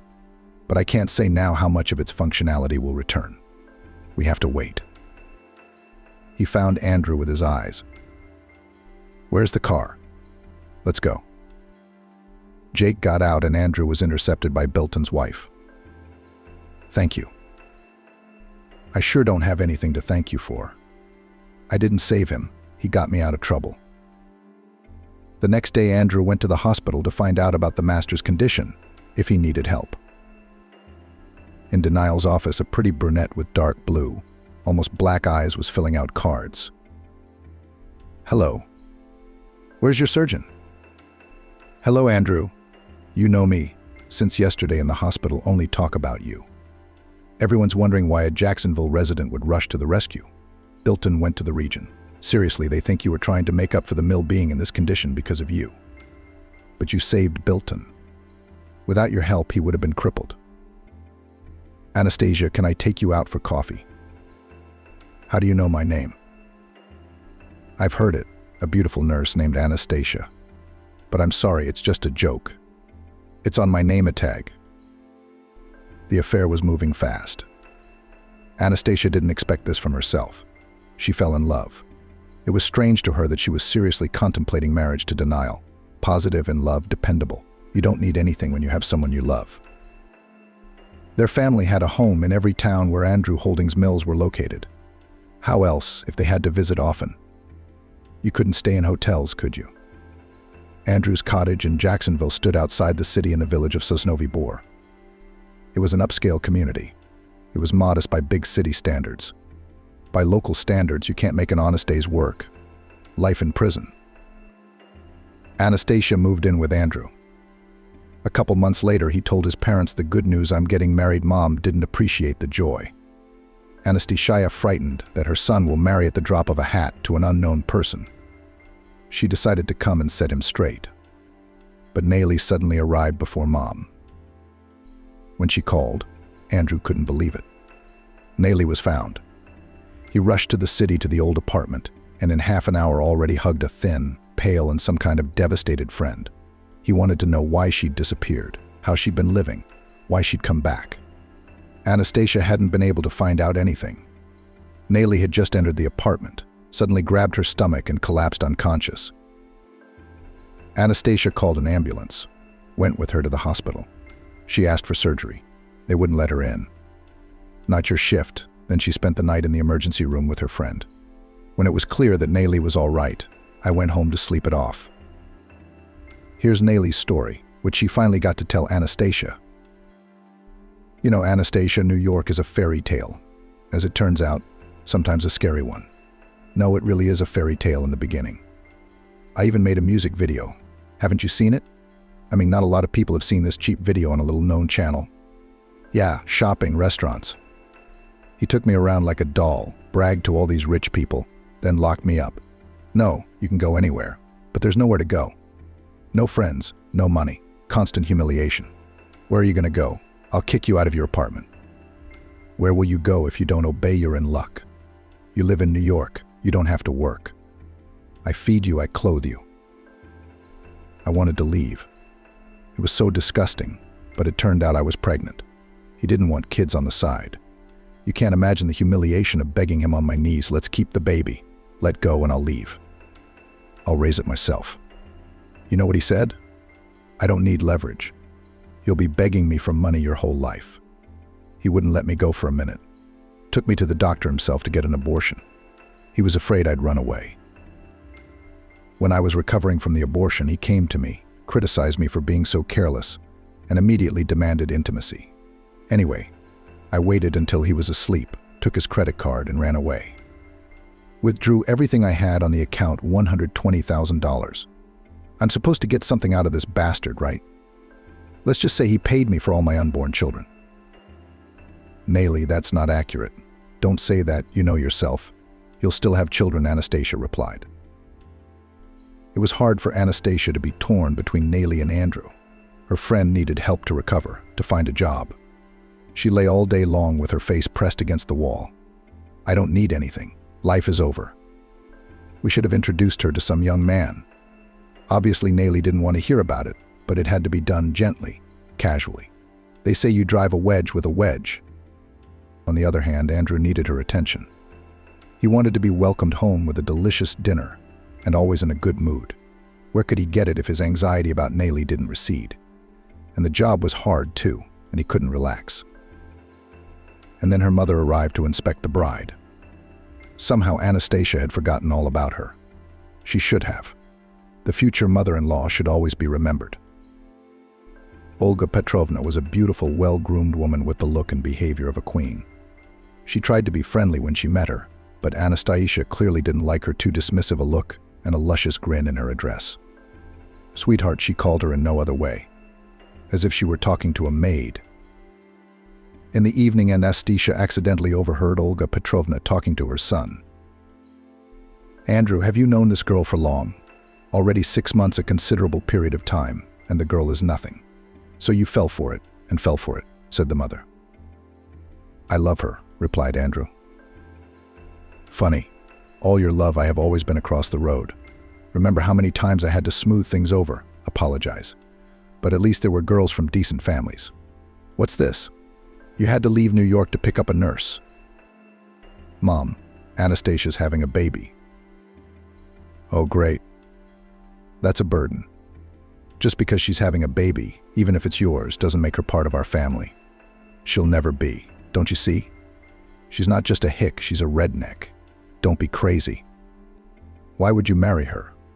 You'll run away sooner or later, and you'll have to deal with the baby story for the rest of your life. I think Dad will be the same opinion. Of course, answered Andrew. I can't get married without Dad's approval. I can't do anything myself. I'm a worthless appendage to Papa's greatness. If you don't like my future wife so much, you don't have to talk to her. Don't, as you put it, bring her into the family. We'll live in Brooklyn. Do you hear yourself? You in Brooklyn. I've told you everything. You do what you want. Mark my words, this is not going to end well. You're always welcome, but please don't bring your nurse. And that's how short and to the point the Queen Mom's visit was. Anastasia really was pregnant. She found out a week ago. Anastasia had not even had time to decide on her attitude to this event. On the one hand, of course, joy from the expectation of serious changes in life. On the other hand, she's worried that things are moving so fast. She loves Andrew, but they are so short together. Not everyone knows about each other. Now he's had a fight with his family and has chosen her. But for all his ostensible independence, he lives in the family house, works at his father's factory, is a co-owner of the holding company, and clearly does not burn with the desire to leave the board of directors and transfer his shares to his father. Andrew at any moment can return to the family, not to her. There is no other way out, and there is no hope that the family's attitude towards her will ever change either. Since with the blessing of the family did not work out, they decided to do without a wedding, just signed. Anastasia's mother Nelly and an engineer from the Combine, with whom Andrew became friends, came to visit. Nelly was very wary of Andrew. Anastasia, aren't you being a little hasty? New Yorkers are either gangsters or scumbags. Often both. Okay, don't listen to me, you know I'm talking about mine. You're gonna be fine. You should be happy for the two of us, she said. Anastasia was happy for the two of them, for the five of them. Happy. And she had it all. Andrew was living in a house she'd never even imagined in her dreams, and she was expecting a baby with the man she loved, the best man in the world. When the doctors from the ultrasound room said that it will be a boy, Andrew and Joy threw a party at home. Without warning, Anastasia fell into the house with a large drunken company. Half of the guests she saw for the first time. Some strange young men with different manners and girls in revealing outfits and provocative laughter. Anastasia, with her already noticeable belly, didn't fit in. She felt awkward and uncomfortable. In the morning, she tried to talk to Andrew, but he was unable to explain anything. Then he apologized for a long time, kissed her hands, swore he would never do it again. I've been here almost a year, very tired. Constant problems at the factory. Sorry, I snapped, said Andrew. I don't even understand how I could bring all these people here. They're not my friends, don't get me wrong. They're just casual acquaintances. I'm so ashamed that I've upset you. My darling, darling, I promised you'd be happy. Believe me, I will be. What was Anastasia supposed to do? Just trust. What's the big deal? Tired, drunk, doesn't remember throwing that party. Nothing bad happened. Everything went on as before. Andrew worked. Anastasia tried to arrange home comfort and prepared for the birth of the child. He was attentive and loving, the perfect husband. Anastasia couldn't believe herself that she was so lucky. A son was born, named Benjamin. Nelly wondered, what kind of name is that? Where did they find it? I don't like it. The next year, Anastasia even remembered with difficulty the endless screaming of the child and the constant desire to sleep. One day, Nelly came in, saw her friend completely exhausted, and said, "You won't last that long, Anastasia. You're still a wife to your husband. He'll get over it. Benjamin's asleep. And you go to bed. You need to rest." Anastasia listened and didn't understand. What house, what husband, when her son was finally asleep? Night after night, she walked around the room with the child in her arms, coaxing, singing, rocking. And he cried all the time when he fell asleep. She put him in his crib, sat down on the bed, fell head on the pillow, but did not lift his feet off the floor. Why would she have to get up now anyway? She couldn't sleep. I lay there listening, waiting. There was silence for about 5 minutes. Then he started screaming again, a deafening bass. That's what Anastasia was waiting for. The first scream made her head feel like a switch had been flicked. She jumped up, through a dream that was more like a faint, heard her son's cry, got up, and completely exhausted, took him in her arms and started pacing the room again. It went on like this for 24 hours. "Nelly, when do you go to bed?" Anastasia asked. She couldn't remember. not just when she was cooking dinner. Ask her when she saw her husband. She wouldn't answer. If Anastasia had been told that children were different sleeping at 3 a.m., then eating, walking, and sleeping again, she wouldn't have believed it. Andrew would take off work, but no rest at home. Do something so he doesn't scream all night, he pleaded. Anastasia didn't respond, she just didn't have the energy. Suddenly, by magic, everything changed. Benjamin was a year old, and it was as if he realized that he couldn't behave like that. He started sleeping at night, stopped screaming.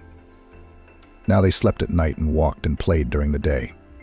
Anastasia came to her senses and suddenly noticed that her husband was rarely at home. He was also traveling back and forth on business. Anastasia, I'm going to New York. You know, the business of the concern. Don't you miss me here? He kissed Anastasia and his son and drove off. What's there to do? Clutch him and yell, don't leave? Why shouldn't he work? He has to go, even if he's taking a break from them. He's entitled to go. He took a vacation so that the whole country found out about it.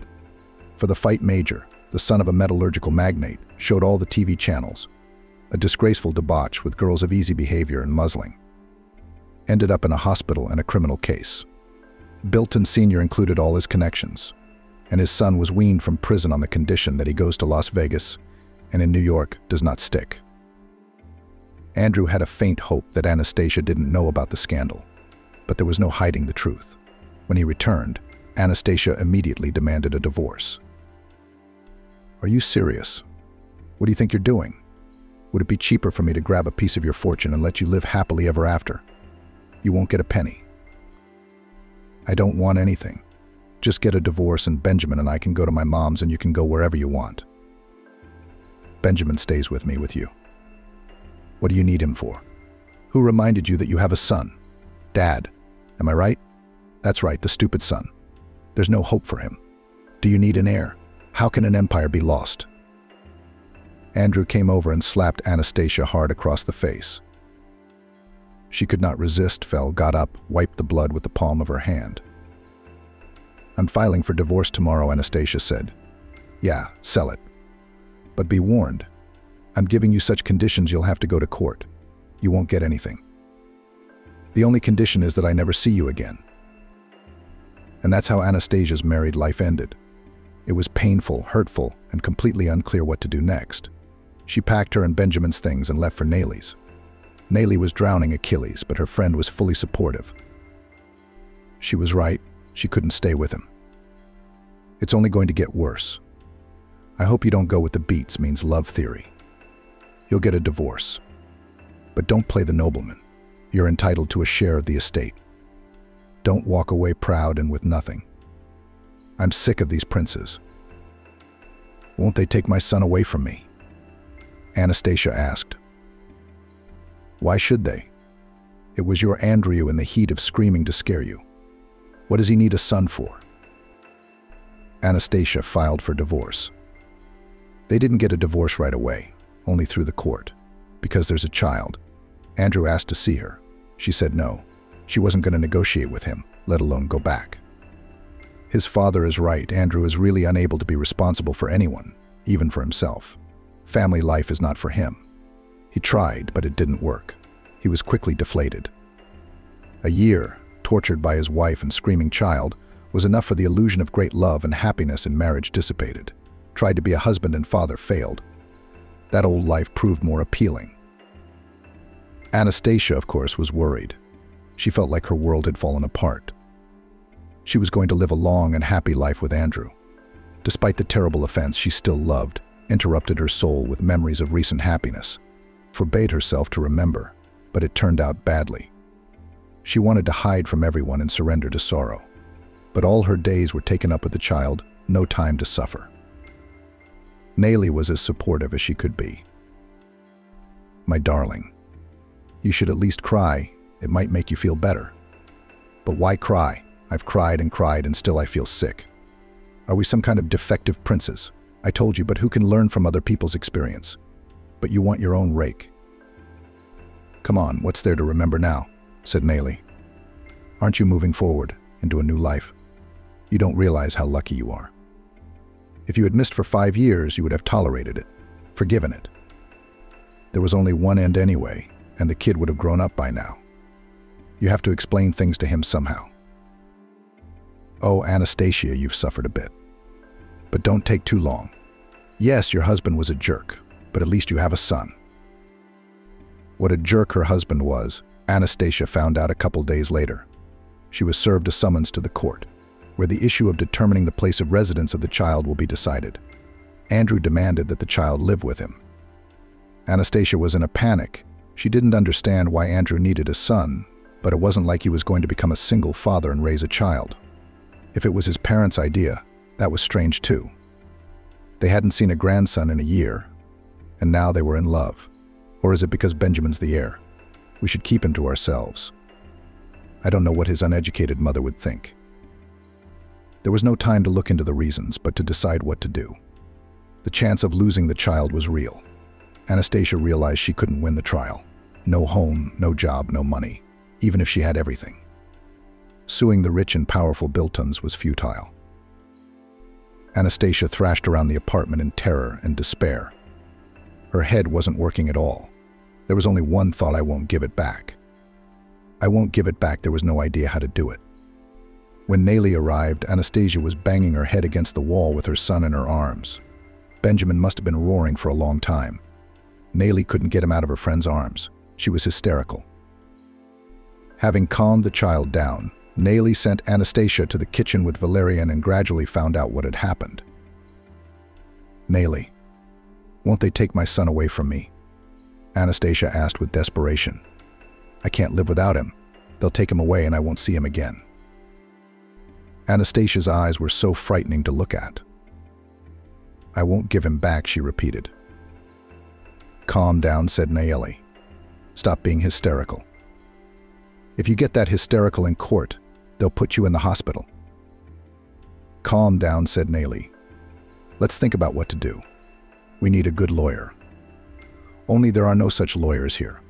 We can't afford a Moscow one. No, that's silly. The Biltons will have a better lawyer anyway. Jesus, Nelly, what lawyers? Anastasia exclaimed in despair. I can't win this trial with neither money nor lawyers. We have to hide somewhere so they won't find us. We'll leave. We'll run away. If I don't show up in court, they won't rule in my favor. Whether you show up or not doesn't matter. They'll win. We'll leave. We just have to think about where. We can't go to my mom's. They'll find me. I don't have anyone else. Do you realize that if you run away, they'll be looking for you? Nelly asked. Are you going to hide for the rest of your life? Then you have to go somewhere where they won't find you. There was no logic in Anastasia's words. What logic if your thoughts were scattering like cockroaches and you couldn't put them together? But her intuition was screaming to run. Until morning they sat, going over the options, sometimes very absurd. They couldn't go to Moscow. They couldn't go home either. Abroad, it's even from the realm of fantasy. They tried all their relatives and friends. No, we can't. It's too obvious they'll find it. And then Nelly remembered that her grandmother had a friend, Aunt Carla. Nelly knew her a little, having traveled with her grandmother a few times as a child. Carla lived in some remote village. Nelly remembered it had been a long drive. About 5 years ago, Aunt Carla had died. She was a lonely woman. Why didn't she have a family? Nelly had never wondered. She'd left her house to a friend. She had children and grandchildren in case she needed it. Her mother once said that the neighbor's daughter lives in the house now. Let her live there. The house is empty. I can't afford to sell it. And why sell it? It's worth a penny. Let it be for a rainy day. That's where we should go, said Nelly. And that rainy day came. The Biltons aren't digging. They're nobody's relatives. I'll call my mom in the morning and find out where to go. Only the village is out of the way. The bus doesn't go there. I remember it took me and my grandmother about an hour to walk down some country road. But we always went in the summer, Nelly said. An hour on the road isn't too bad, is it? What about with Alex in your arms in the cold? They clear the road, of course, and they take groceries to the store. The ambulance comes. I remember my grandmother asking me, how do you live here in winter? And Aunt Carla said it's not always possible to get out. But they don't go to town every day. When the road's cleaned, they go.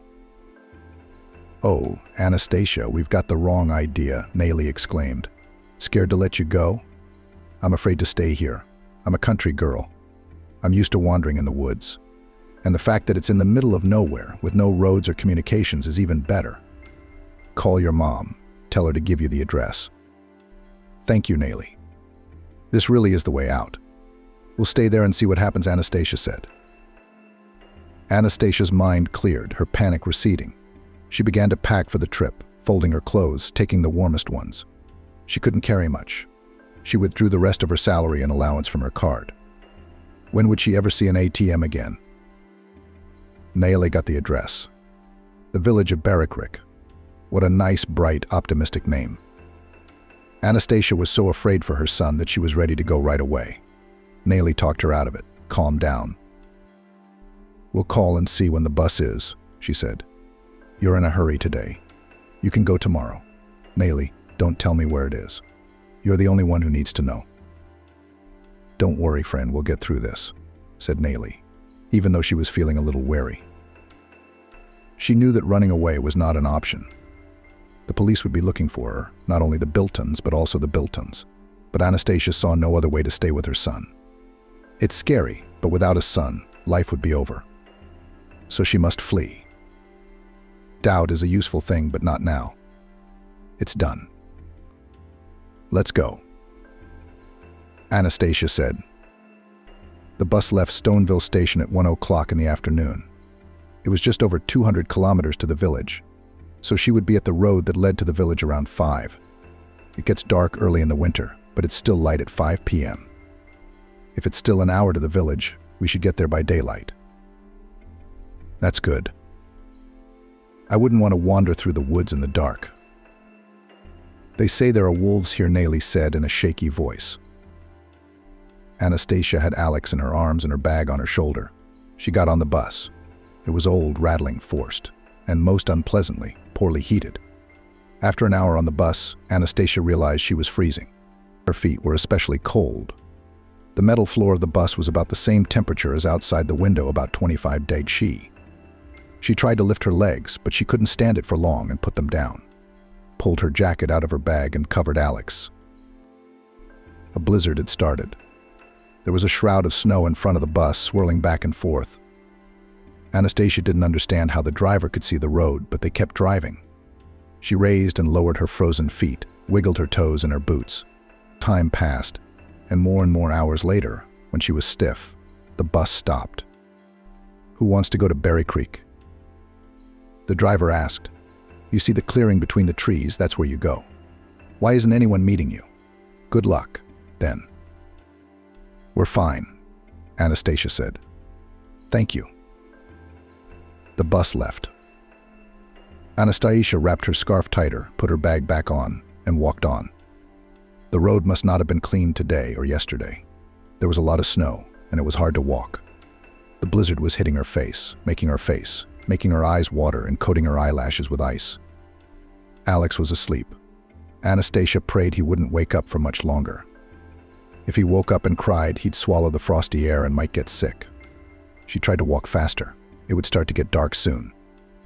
Anastasia walked slower and slower with fatigue. It seemed to her that she had been walking for quite some time. The village was around here somewhere.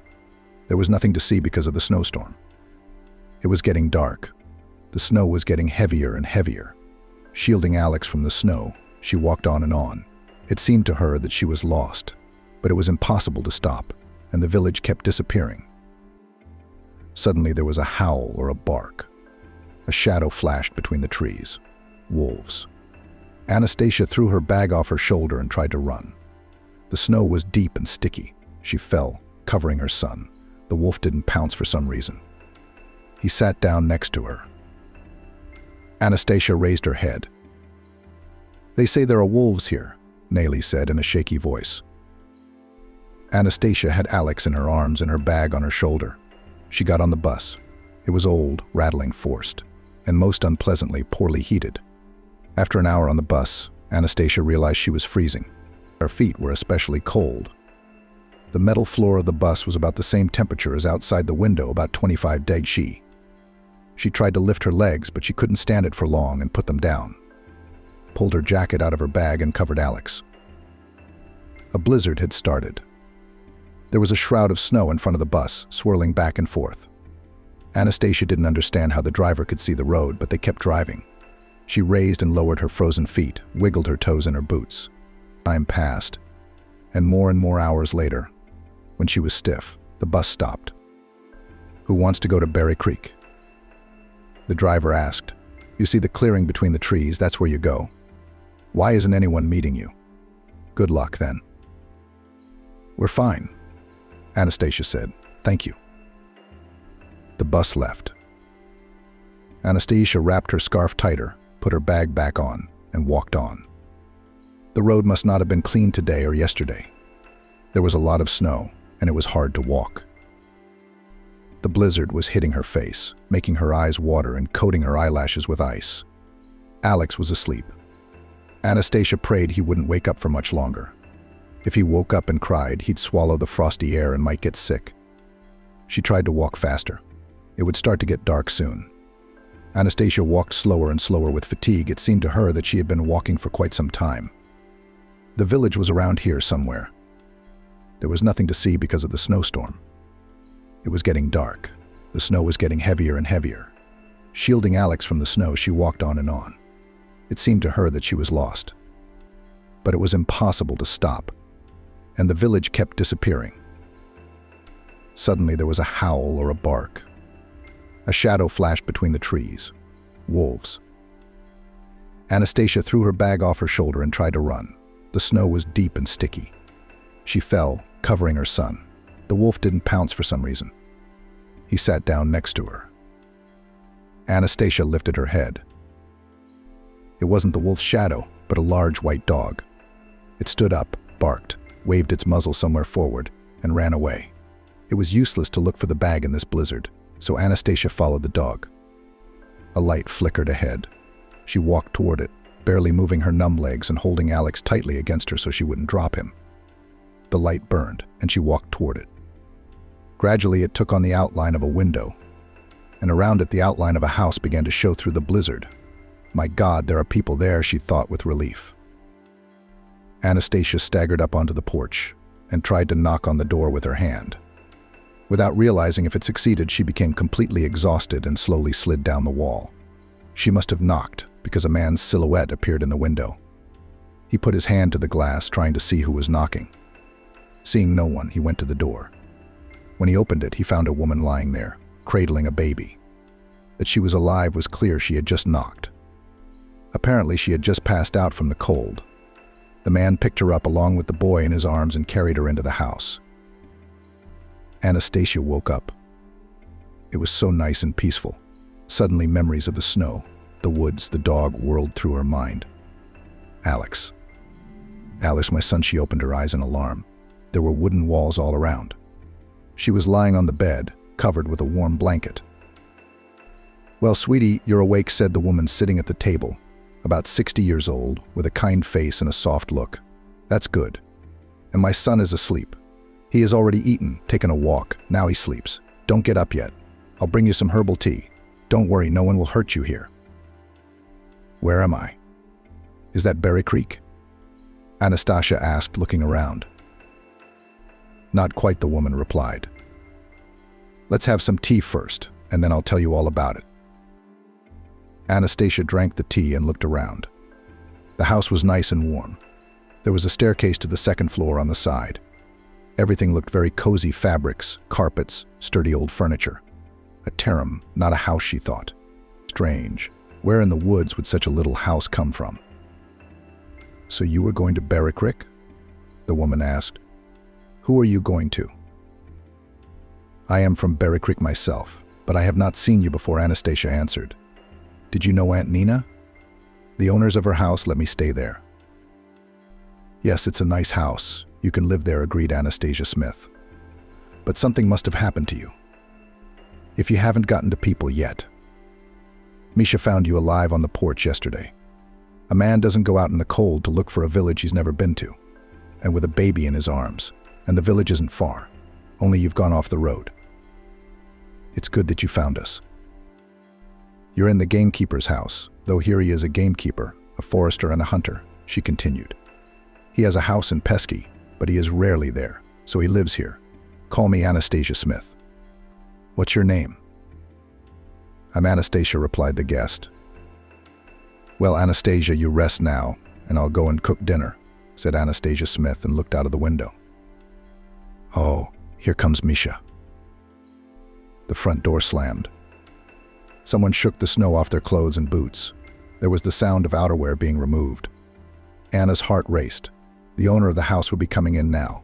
Maybe he didn't want uninvited guests.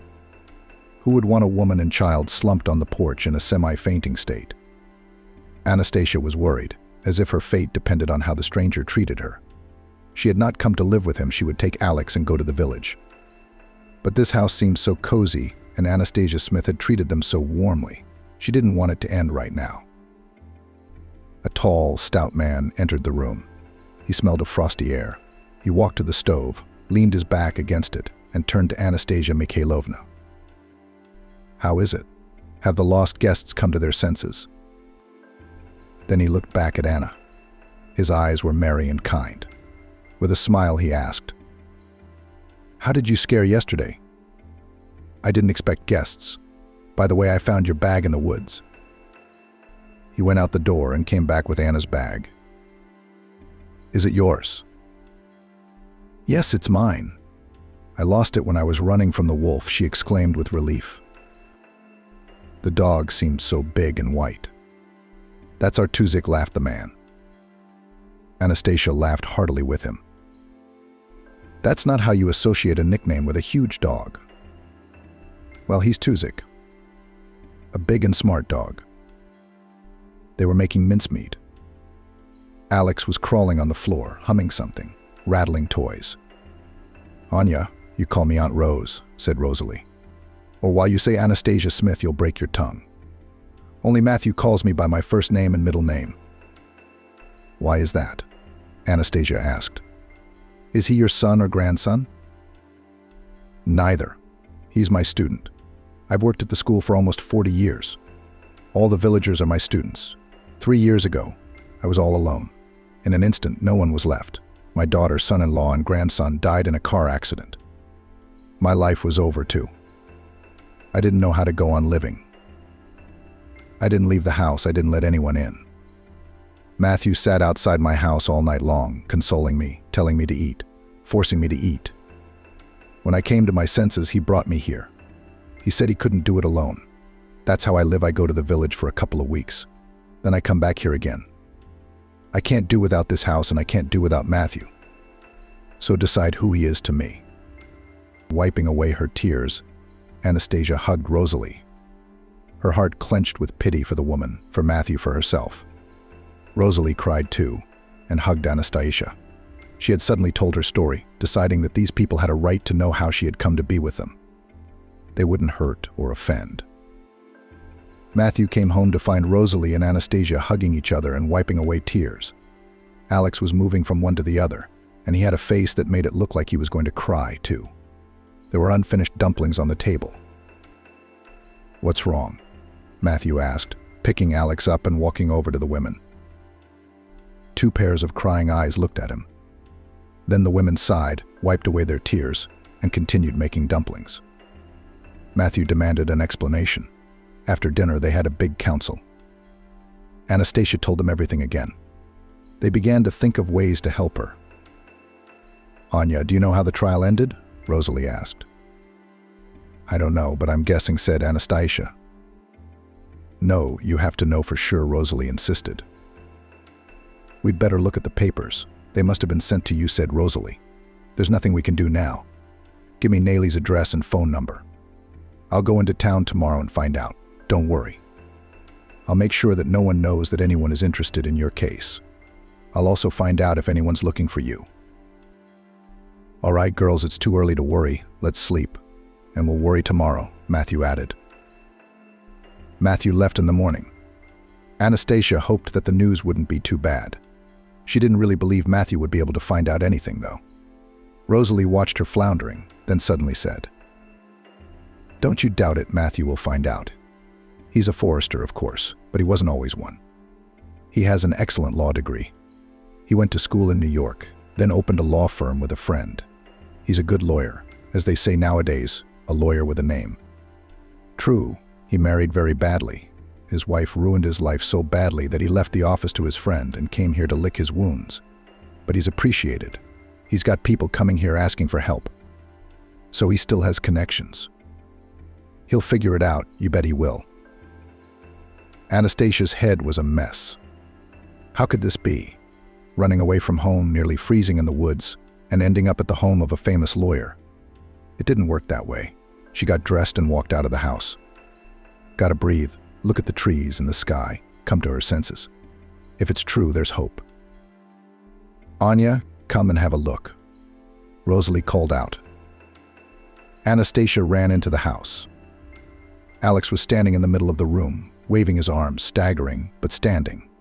He took a step, fell to all fours. "Oh my God, he's gone," Anastasia exclaimed. It was such boundless happiness that all the troubles somehow faded and fell away. It was as if Anastasia had grown wings, an unjustified but unshakable confidence. No one could ever take her child away from her. She'd bite everyone. She wouldn't give up her son. We were waiting for Matthew. Our lives depended on his news. It wasn't just words, they were.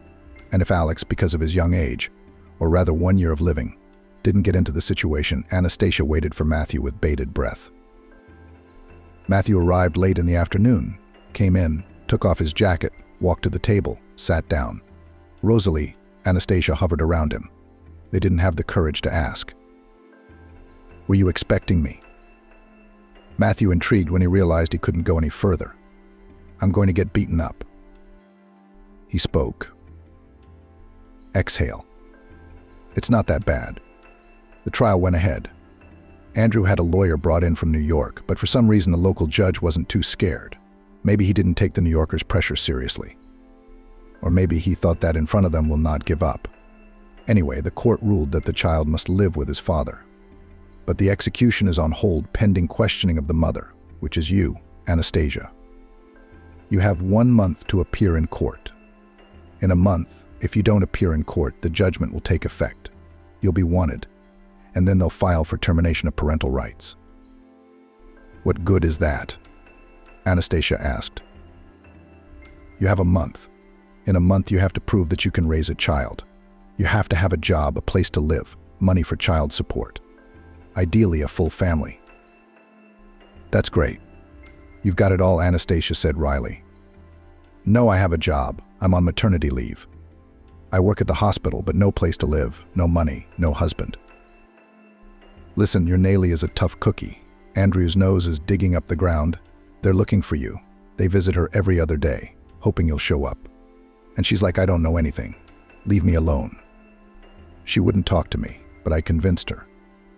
I'm charming and honest." Matthew chuckled. "She's a beauty too, Anastasia. Rosalie's a supermodel out there." Rosalie hummed. "Which is better than me. But of course not as good, but beautiful. Almost like Anastasia." "Wow. Is that a compliment?" "It's kind of out of time, but it's nice." Anastasia smiled. As expected, the Andrews won the trial. They got the baby back, but somehow there's no despair.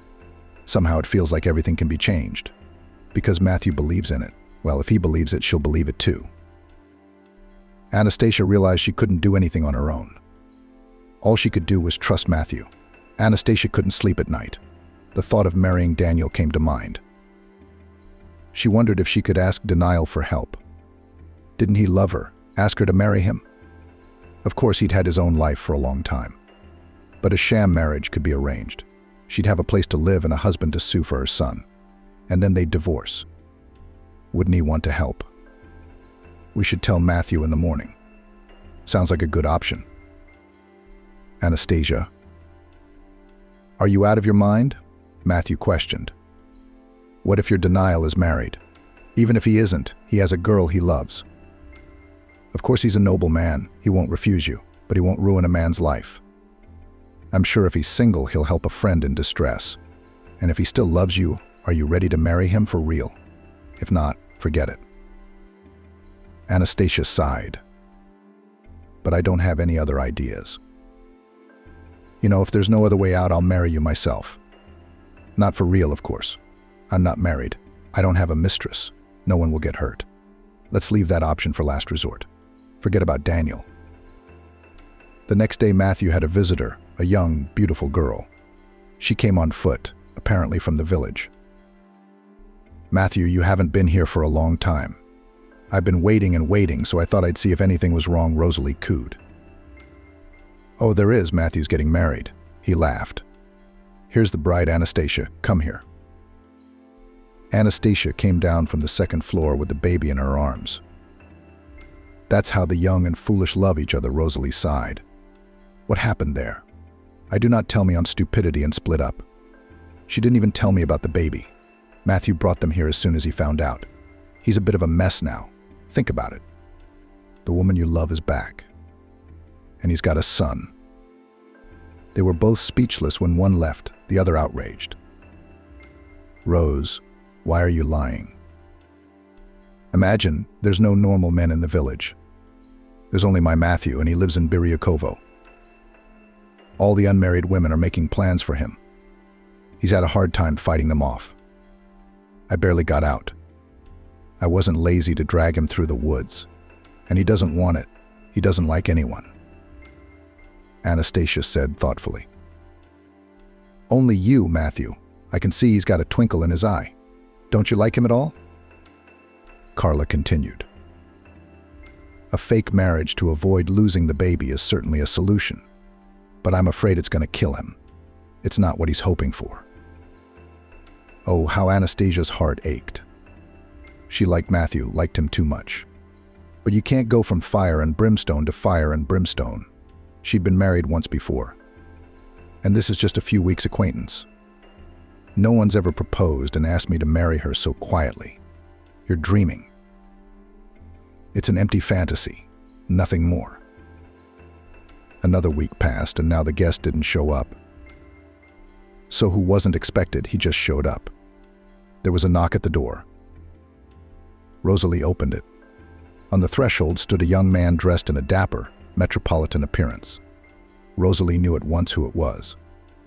She tried to slam the door shut, but he pushed it open and stepped inside.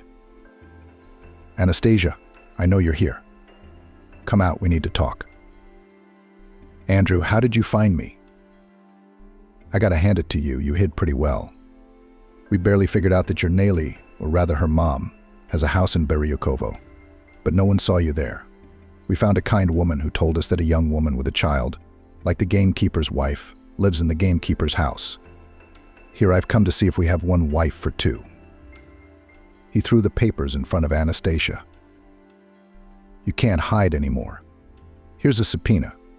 If you don't show up, you'll lose the baby, even though there's already a judgment. They just want to observe all the formalities and see the mother in court. I suggest you don't go to court and sign all the papers. I've got it right here." Anastasia exclaimed indignantly. "Do you seriously think I will give up my son voluntarily?" "Then you don't give him up voluntarily. You don't have a chance. And don't you dare run away again. I'll find you. I'll see you in court." What a scoundrel. Rosalie, who had been silent all this time, couldn't stand it. He needs a child, and he didn't even ask how he was, if he was sick. Carla looked sympathetically at Anastasia. Suddenly needing something? He's so bored he didn't even ask to see it. Anastasia, you can imagine he didn't even want to see it. She's fighting for him in court. "Give me the baby. How did you manage to marry someone like that?" "I don't know," Anastasia said sadly. Aunt Rose was stupid. She wouldn't listen to her mom. They talked as if Andrew wasn't here about him, but without him. Andrew looked at them perplexed. Have they gone completely crazy? And went out, loudly slamming the door. "That's it now. Now only the trial, in which everything is already decided," said Anastasia. Back in the evening, Matthew experienced déjà vu. Sitting again, crying again. "Okay, girls, I'm sick of you. Why are you crying so much? I told you, everything will be fine. Just because your half-baked tycoon showed up today, it doesn't mean anything. Don't look so surprised. I know he came. I even know what he came with, a subpoena. Give me 2 more days, then I can go to court. If anything else comes up, I'll let you know. He turned to Anastasia. Yeah, you get ready to get married just in case. Just like that. Clearly the marriage wouldn't be real. But Anastasia was worried, like she was actually getting married. She'd been watching Matthew, and she liked him more and more. Missing him when he was gone for long periods of time. Glad when he came. He wants to help. He's even willing to marry. But if he didn't have to save her, would he marry her, she pondered. Yes, very timely thoughts. There's a trial coming up. There's a good chance her son will be taken away, and she's dreaming. Sometimes Anastasia fell into despair.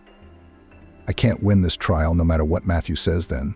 Seeing Matthew driving into town, bringing some papers, she began to believe that all was not lost. Matthew's a lawyer, knows what he's doing. A couple days later, Matthew brought some papers, spread them out on the table, sat Anastasia across from him, and began to explain. Now you're going to write an application for a residence permit. Tomorrow I'll go to the village, to the administration office, and register you with me. This is how I edited your text. In this way, we will solve the issue of housing.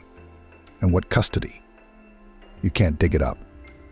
The conditions for the child are in place, Matthew said. There are 2 problems: child support money and a single-parent family.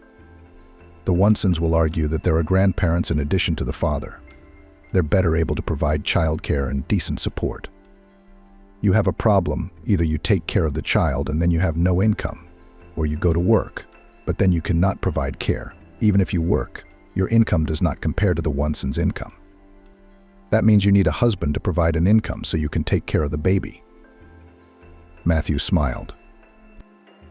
By the way, I can apply for marriage registration tomorrow at the administration office. What, right tomorrow? Anastasia wondered. No, you think about it, but don't take too long. Time is running out. I don't understand you. You were going to ask Artem to marry you. I'm asking you to marry him. Especially since you say it's not a real marriage. Or is there something that makes you uncomfortable? Of course I'm confused. You're a lawyer. You know the risks. Signing a woman and child into a house you don't know, marrying her. Isn't that a risk? I'm a pretty good judge of character. It's a professional skill.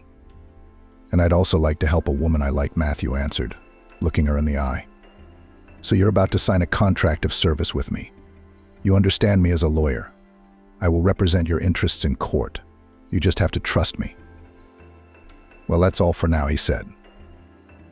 The anxious days of waiting for the trial dragged on. Matthew checked in on Anastasia and Sevelius. He brought in the guardianship officers from the city. 2 very serious ladies went around the house, looking in every corner, even the refrigerator and pots and pans. They looked at each other sternly, wrote something down, took pictures. Smiling strangely, they tried to play with Savli. For a long time they asked Anastasia what she played, what she ate, how much the child walked, what he was sick with. Then they signed a statement of living conditions. Matthew explained why it was necessary. Now the Wonsons will not be able to claim that the child has bad conditions and that you are not engaged in the development and upbringing of your son. Here is my edited version of the text. The trial was 3 days away. To keep her mind off her gloomy thoughts, Anastasia started cleaning. As she scrubbed the floors, dusted and hung out the rugs, she seemed to calm down a little. Rosalie, worried that she couldn't do anything to help, decided to at least indulge. She put the dough for the pies. After dressing Sevelius, she went out on the porch with him. The weather was fabulous. The frost was not strong, the sun was shining, everything around was so bright and festive. Nothing terrible would ever happen again. Anastasia had had her share of misfortune. She hadn't done anything wrong. Why should she be endlessly punished? Anastasia walked with Sevelius, played snowballs with him, went sledding. It had been a long time since she'd been in such a cloudless mood. Suddenly it was as if something prickled. It became cold and anxious. Something must happen, something very unpleasant. I didn't feel like going out. I wanted to go home and close myself in the fortress. The house was clean, bright, and smelled of cakes. No, nothing will happen. It was just a dream, Anastasia reassured herself. Rose, someone's coming, Rosalie said excitedly. It was as if Anastasia's anxiety had gotten to her. Who the hell is coming? Didn't Matthew say someone was coming? Anastasia went to the window. A large black car was turning down the driveway toward the house. So much for trouble. Her intuition didn't fail. There was a knock at the door. Anastasia took Sevelius in her arms. Rosalie went to open it.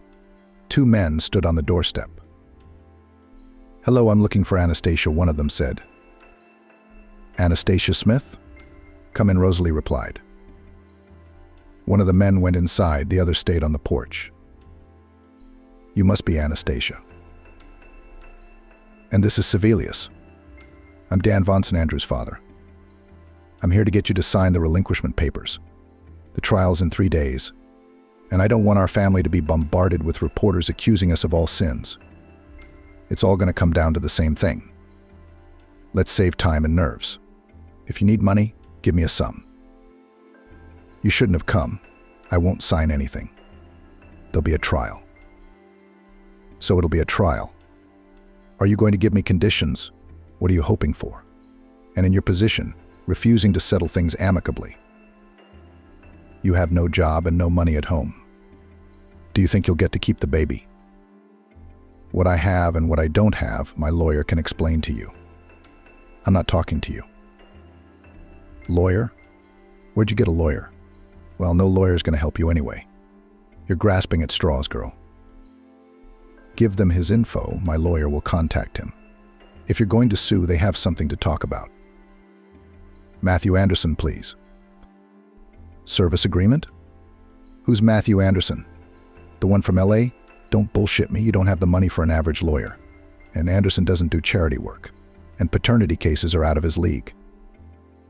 Dan Wonson scrutinized the contract details. "This can't be right. What kind of tricks are these? Are you trying to trick me? Contact Matthew Anderson and ask him all your questions yourself. You'd better get going. It's a long drive back to town." "Oh, I found out what you're up to." "Then you're in trouble. You're not going to win a trial by smashing me up against the wall." Vonson irritably tossed the contract and walked out. Anastasia was shaking. Apparently the Wonsons really don't want a scandal, since Wonson SR had shown up to talk her into it. It's a scandal, and Andrew's back at the center. Journalists love Andrew. They'll tell you how the son of a steel magnate is stealing his ex-wife's baby. It's not the Wonsons who are afraid of a trial. They are sure that no court will go against their money and connections. They're afraid of being on the front page of the tabloids again. They're afraid for their reputations. Respectable and seemingly prosperous family Wonson, most of all afraid to fall in the mud, to lose the image of infallibility, hence the threats. How afraid Anastasia was. It seemed to her that everything was for nothing, that even Matthew could do nothing. She cradled her son in her arms, like it was the last time. "Should we leave?" Rose asked. "What do you think? Do you think they'll find us again?" "No, we have to go all the way now. Otherwise it'll never end." "What are you talking about? What do you mean you're leaving and leaving us behind?" Matthew asked. "My girl, we're together now, and I won't let you hurt Sevelius. You'll see." Matthew, when he heard what had happened, said, "Don't panic. I've got everything ready for trial. I don't care what Vonson said. We're going to win the trial, I promise you." "You believe me?" "I do." Anastasia nodded. "We'll go tomorrow and sign the papers. It'll be our last argument. Vonson won't have any reason to take the baby away from you." Anastasia calmed down, wiped her tears, and they went to drink tea and cakes. "And give Sevelius here. We'll go to bed with him," Anastasia called out. Rosalie hid her tears of joy. How good it was. Matthew was finally getting married. She was so attached to Sevelius that she could not imagine a better family for her beloved Matthew. She couldn't believe it wasn't a real marriage. Not until they admitted it to themselves. She had realized long ago that it was true love. Tomorrow they'd get married, and then we'd see how much strength they had to hide their feelings from each other. "Come on, brides, let's have tea and then go to bed. Put everything out of your minds. Don't get discouraged before your time. You need to rest so you look good tomorrow. You're getting married, after all. Rosalie came over and hugged Anastasia. I'm so happy for you. The next day, Anastasia and Matthew got married without guests, witnesses, or rings. Only Rosalie and Sevelius were waiting for them at home. Anastasia's mind was in turmoil, uncertain, unspoken. Had she really gotten married? What to do about it now? Here sits next to her husband, or still not a husband. And if he said after the trial, "That's it, wife, divorce." Anastasia realized that she does not want to divorce him and wants a real marriage, only with him alone. But you can't say that. Yeah, the situation. There's no telling what Matthew's thinking. He's sitting there with a completely unperturbed face. No emotion, just a smile or a sneer in his eyes. Married and married, it's no big deal. We're used to it. Only Aunt Rose sputtered with emotion, happy, hugging, kissing. Of the three of them, she was the most like a happy newlywed. Here it was, court day had arrived. Anastasia was so nervous that she gave the impression of being insane. Hands shaking, eyes huge with terror. She didn't even seem to blink. She didn't say a word all the way to town. Matthew looked at her with a wary eye to see if she'd fainted. He himself was professionally calm and collected. He couldn't calm Anastasia, but he tried to explain how to behave in court. But he didn't know if he got it. So he decided to use shock therapy. All right, my little star. Are you reacting in any way? You married a normal woman, and now you're either dumb or crazy. Family life has brought you down quickly. Are you going to go to court with your divorcee right now? Anastasia smiled, so she could hear well. Now seriously, don't be stupid. Here's an express option, just what you need. When asked by the judge, say your first and last name. If the judge addresses you, say, "Yes, Your Honor, I'll do the talking for you." Daddy's girl, calm down. You need to look confident. Remember, your ex-husband and his father are in the audience. It's a sacred thing to mess with them, and we're going to do it tonight. Okay, here we go. Look at me. I swear to you, we're going to win. All right, one last shot. He leaned over to Anastasia and kissed her. Okay, I think I'm back to normal now, but it's over. I'm all you're going to think about now. Outside the courthouse, Nelly was praying. When she saw her friend, she threw her arms around her and kissed her. Nelly's presence finally brought Anastasia to her senses. Not to say she'd calmed down, but when someone was supportive, confidence was added. Matthew turned on, stopped joking. His gaze became hard. He took Anastasia's hand and led her into the hall. Vonson's lawyer deflated when Bilton entered the room. Apparently, Vonson didn't even fully believe it was true. Who would have believed it? They were hoping for a quick victory over a homeless, uninterested nurse. This Bilton guy. During the hearing, it was revealed that the defendant has a job, a house and child support money from her husband. And the husband is none other than Mr. Bilton himself. It was a low blow. Vonson's attorney still tried to turn the situation around, but it was all in vain. There was no reason to take the child away from the mother. That's what the court ruled. On her way out of the courtroom, Anastasia was intercepted by Andrew. You bitch. Bilton, is this some kind of lawyer thing to win a case? That's a little petty for a lawyer of his caliber. Or is it his thing, declaring every defendant his wife? The truth will come out. He'll lose his name, and you'll lose the baby, you and Bilton. This is ridiculous. Young man, I'm sorry, but I really need my wife. Matthew came over and hugged and kissed Anastasia. Anastasia, if you have any questions for my wife, feel free to contact me. I'm not only a husband. I'm also a lawyer. I advised her not to communicate with you. If you have an irresistible urge to socialize, there are reporters outside. They have a lot of questions for you. Good day to you. Matthew led his ex-wife Anastasia through the crowd of reporters, tossing no comment, and handed her to Nelly, and handed her into Nelly's arms. Girls, I've got some more business to take care of here. I've got paperwork to do. And you have nothing else to do here. I think you have a lot to talk about. Anastasia, take a cab and go to Nelly's. I'll pick you up there later. As she got into the cab, Anastasia saw the crowd of journalists rushing to the courthouse doors. They surrounded the Wonsons who had come out. They couldn't get through. If you please, gentlemen, did you order a scandal? It's déjà vu all over again, same apartment, same kitchen, same two girlfriends. Only now there was no consolation but no news to tell. Nayli was curious, what was it? Where did Bilton come from? And most interesting of all, was he really a husband? Anastasia told everything that had happened to her in the meantime. Nayli was surprised, about to cry a couple of times, but asked the question head on. So is he your husband? Oh, Nayli, I don't know. I think we married to win a case. But I love him so much I don't know how I can let him go. And he wants to let go. Who knows? He kissed me so hard today, I believed he didn't. Or maybe he was just reassuring me. He could see I was worried. I think I'm in love again. One love wasn't enough. No, Anastasia, don't compare. I told you about your boy Major right off the bat. But you didn't listen. This one's different. Remember when you sent him to me? I was tense at first, and then I looked, and he was all over the place. He got everyone he could to help you. I didn't know he was a big-time lawyer. I was just glad you had a real man by your side. But he complimented you a lot too. I was jealous of him. Oh, come on. I'm not an oligarch or an expensive lawyer. But I think I found the right guy. And you're not talking. So tell me, local. No, I've got a reputation here, you get a lot of assholes hitting on me.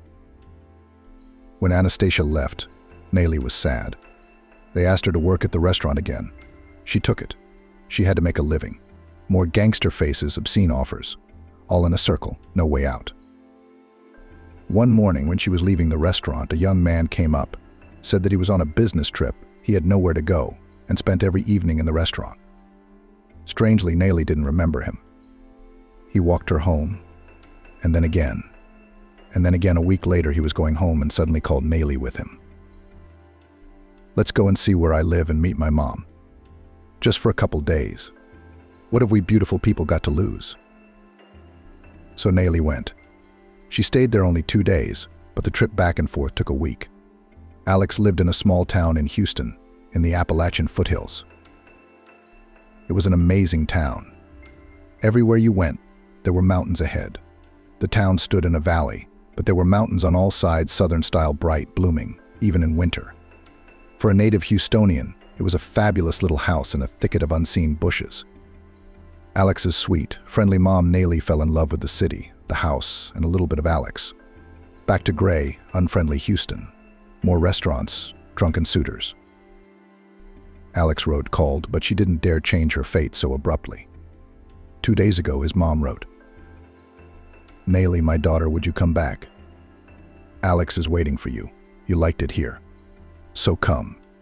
Of course, we don't know each other much, but if you like Alex, don't waste time, we're waiting for you.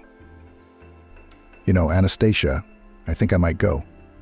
What if this is my chance? I'm not going to have a life here.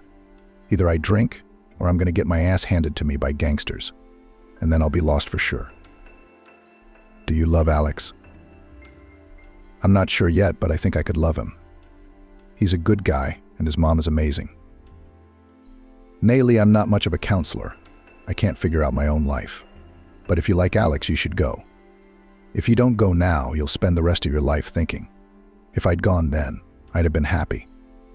But it's better to do it and regret it. Matthew arrived, covered the girls' party. As Nayli and Anastasia were saying goodbye, Matthew suddenly said, Girls, don't you want to go to your homeland? Seeing the perplexed looks, he continued, Why are you surprised? Nayli, when did you visit your mom? Anastasia, your mother, I think, has never seen her grandson. And we have a new son-in-law to get to know. Let's take Rosalie and go. Do you have a place to put a big group like that? We drove home. Anastasia was silent again. She just didn't know what to say. How extraordinary he was. The best. At home, cozy, warm, Rosalie in denial, whom no one would ever take away. Happiness is so simple. A week later, they were going to go to the village.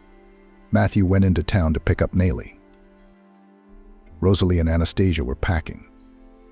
There wasn't much to pack, just a couple of sweaters and some pants for Tyler. But Rosalie couldn't go empty-handed, and Anastasia was baking pies. Rosalie was carrying jars of salads and pickles. She wanted to bring some mushrooms and cabbage, but Anastasia stood up for her. "Rosalie, we're not going to starve. We'll take the pies. But if we bring pickles and tomatoes, Mom will be offended. She's got plenty of that stuff. Or do you think yours is better?" That's what she'll think. She'll be offended. "Why don't we buy her some marshmallows? She loves marshmallows, and they rarely bring them to the village." The daughter's return stirred up the whole village. Neighbors ran to the house of Jennifer, Anastasia's mother, all day long, some for salt, some for flour, some for potatoes. Suddenly everyone had run out of everything, and there was nowhere to get it but Jennifer's. And the wailing began. "Oh, Anastasia, how beautiful you've become. Like you used to be ugly. Is that your little boy? You didn't come with a stranger, did you?" Anastasia Vonson is interesting. But that's not why we're here. Anastasia brought her new husband. That's who I'm curious to see. Oh, what a guy. Only in the city. Here, girls, you're sitting here, you can't get married. And Anastasia Duck has a second husband, and he's rich again. And with a child. Did you hear Nayli's getting married, going south? Not to Dan, is she? I don't think so. Come on, it's all Latinos in the South. Anyway, the village was filled with gossip for a week. Matthew put up with the sightings. He knew it was the village's main entertainment. Jennifer felt bad for the villagers, but she couldn't help it. She couldn't chase the neighbors out of the yard. In the evening, they were finally alone. We sat at the table and talked. Jennifer really liked her daughter's husband. It wasn't that he was an established, serious, famous lawyer. Her first husband was not bad either, a tractor driver. Jennifer saw the way Matthew looked at her daughter. If they said now that the marriage wasn't real, that there was no relationship between them, Jennifer wouldn't believe it. But no one had told her that. And no one had told Jennifer that Rosalie was not related to Matthew in any way. She wondered who she was to Matthew. If she calls him by his first name and middle name, she's not his mother. Though it could happen. But she didn't feel comfortable asking. And why should she? What difference does it make? The main thing is that her daughter is loved in this family. She could feel it. And her grandson is a delight. She lived, she waited. What more could she ask for? Jennifer couldn't sleep at night. She went into the kitchen and poured tea. Something was troubling her. It seemed to her that Anastasia was keeping her safe and not telling her the whole truth. Rosalie heard that Jennifer was awake. She lay there thinking and finally decided that a mother had a right to know how much trouble her daughter had been through. "You can't sleep?" "Yeah. It's a little unsettling." "You tell me, is Anastasia okay?" "She is now. Actually, of course she is. Andrew tried to take the baby away from her. Matthew saved her. Your girl is a tough cookie, a tough nut to crack. She fought so hard, and Matthew just fell in love. But if he hadn't, he would have helped her anyway." So Rosalie told Jennifer everything, or almost everything. She didn't mention the fake marriage. Why would she if it wasn't relevant? What did she say? No, she didn't say anything. Wouldn't I have helped? No, Jennifer. She couldn't have come to you, they would have found her immediately. It's fate, really. If she hadn't gotten lost and come to us, you'd never have seen your grandson. Early in the morning, Anastasia got up and went to the kitchen. She wanted to make her own breakfast. Rosalie's cooking. She's so lazy. But again, it didn't work. Rosalie and her mother were already in the kitchen. There was a pile of pancakes on the table. "Mommy, did you guys bake pancakes all night?" Her mom came over to Anastasia, kissed her, hugged her, held her tight. "Mom, what are you doing?" Anastasia looked into her mom's eyes, tears welling up. "Did something happen to you?" "No, sweetie. It's okay now, we're cooking. Go on." Anastasia pulled the blanket off the bed, wrapped herself up tightly, and went out onto the porch. It was a frosty, fresh morning. And there was also a huge, indestructible feeling of happiness. That was it. No more troubles and misery. Home, Jennifer's mom, Rosalie, Matthew. That was all there was to happiness. The door opened. Another cocoon, Matthew, fell out onto the porch. "You know, it turns out I miss practicing law." Your case, I'm sorry, it's not my level. I think it's time to call it a night and get back to work. If you ever think about it, will you come with me? That's not how I'm asking you. First it was, Anastasia, will you marry me? I've already. No, that doesn't count. The first one, a real wife, someone I love. I want a wedding. Although I think you're the one who should be talking. You and I haven't even exchanged rings. You can't do that. I don't get it. Are you in? Or are we getting divorced? No, we're not. I'm in. Emma was rushing home when suddenly she heard a. Emma turned off the bedroom light. Time to go to bed. Tomorrow's a day off, of course. She could stay in bed longer, but it was almost 1 o'clock in the morning and her eyes were getting sleepy. Hurry up and get under the covers. The woman watched her favorite TV series and could not tear herself away. So their everything was vital love, betrayal, and a difficult period of the main character. Just like in her, Emma's fate. The series also ended with a happy ending. It was clear from the very beginning.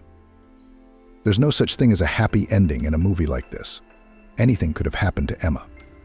But the circumstances are such that she's doing well now. I can't believe it sometimes. How great everything turned out in the end, as if Emma's life was prescribed by the director who creates all these series. It all started many years ago, and at the start little Emma had a lot of hardships and losses waiting for her. Her early childhood she remembered vaguely. In the memory remained only sensations and images. Father strong, reliable, big.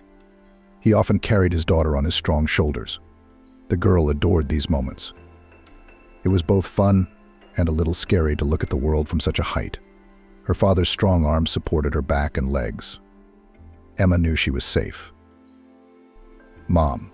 Warm hugs, kisses, a gentle voice, her face always somewhere high and lost in a haze. Emma can't remember Mom's features.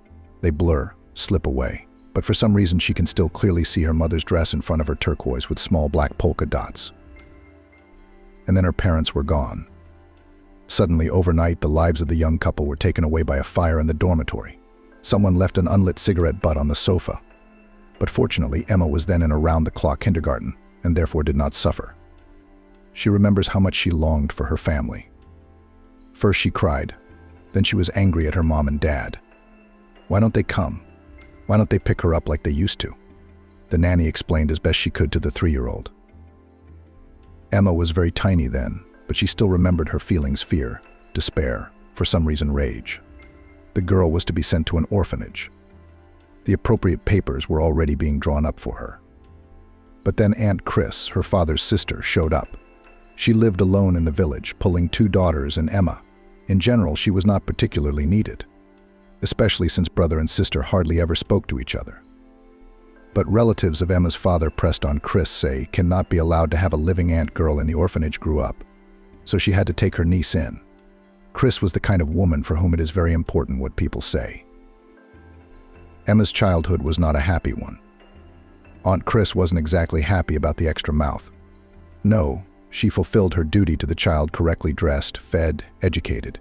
She sent her child to school on time, made sure Emma didn't hang around, and taught her niece the ins and outs of everyday life. But Emma saw how her aunt treated her daughters, with what love and tenderness she looked at them, how she smiled at them. Aunt Chris always tried to please her girls, bought them on the last money sweets, which they loved, dressed them in clean dressy dresses. Emma, like the youngest, had inherited clothes, and her wishes were never taken into account. Aunt Chris was delighted when her girls fidgeted in front of the mirror. What beauties are growing up. They're just photo models and can pose. Emma did the same, trying to win her aunt's praise. But the words were quite different to her, that monkey is wriggling all like her mother. You should do something else, and so it was with everything. No wonder that Emma grew up a quiet and even perhaps hindered girl. She tried to be as inconspicuous as possible, so as not to irritate her aunt and cousins. Emma cleaned the house constantly and often cooked dinner. She wanted to justify her life in this house in some way. Emma wanted to prove to Chris that she hadn't taken her niece in for nothing. She was useful too. Emma had realized from an early age that no one would love her just for her pretty eyes. Recognition and respect must be earned. The girl dreamed of growing up soon and becoming independent, Therefore, having finished 9 grades of the village school, she applied to the college.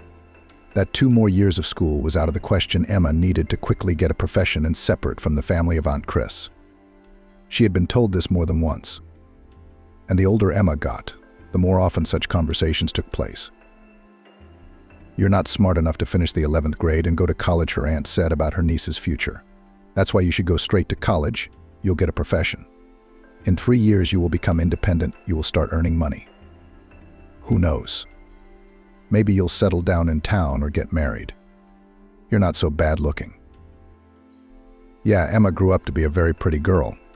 She knew that. She had eyes. And she looked in the mirror, sometimes big hazel eyes framed by thick black lashes, plump, well-defined lips, chiseled cheekbones. The figure was a success, too. Emma was tall, slender, long-legged. Aunt Chris often said that Emma was not their breed. Her own daughters had stronger bones, rounder cheeks, lighter hair. Maybe it was because of this different breed that her aunt didn't fully accept her niece. Emma didn't know for sure. She only realized that she looked very much like her mother, and that she grew up in an orphanage. So Emma didn't know her relatives. Maybe they'd be a lot nicer to a girl of their breed than Aunt Chris. Oh well.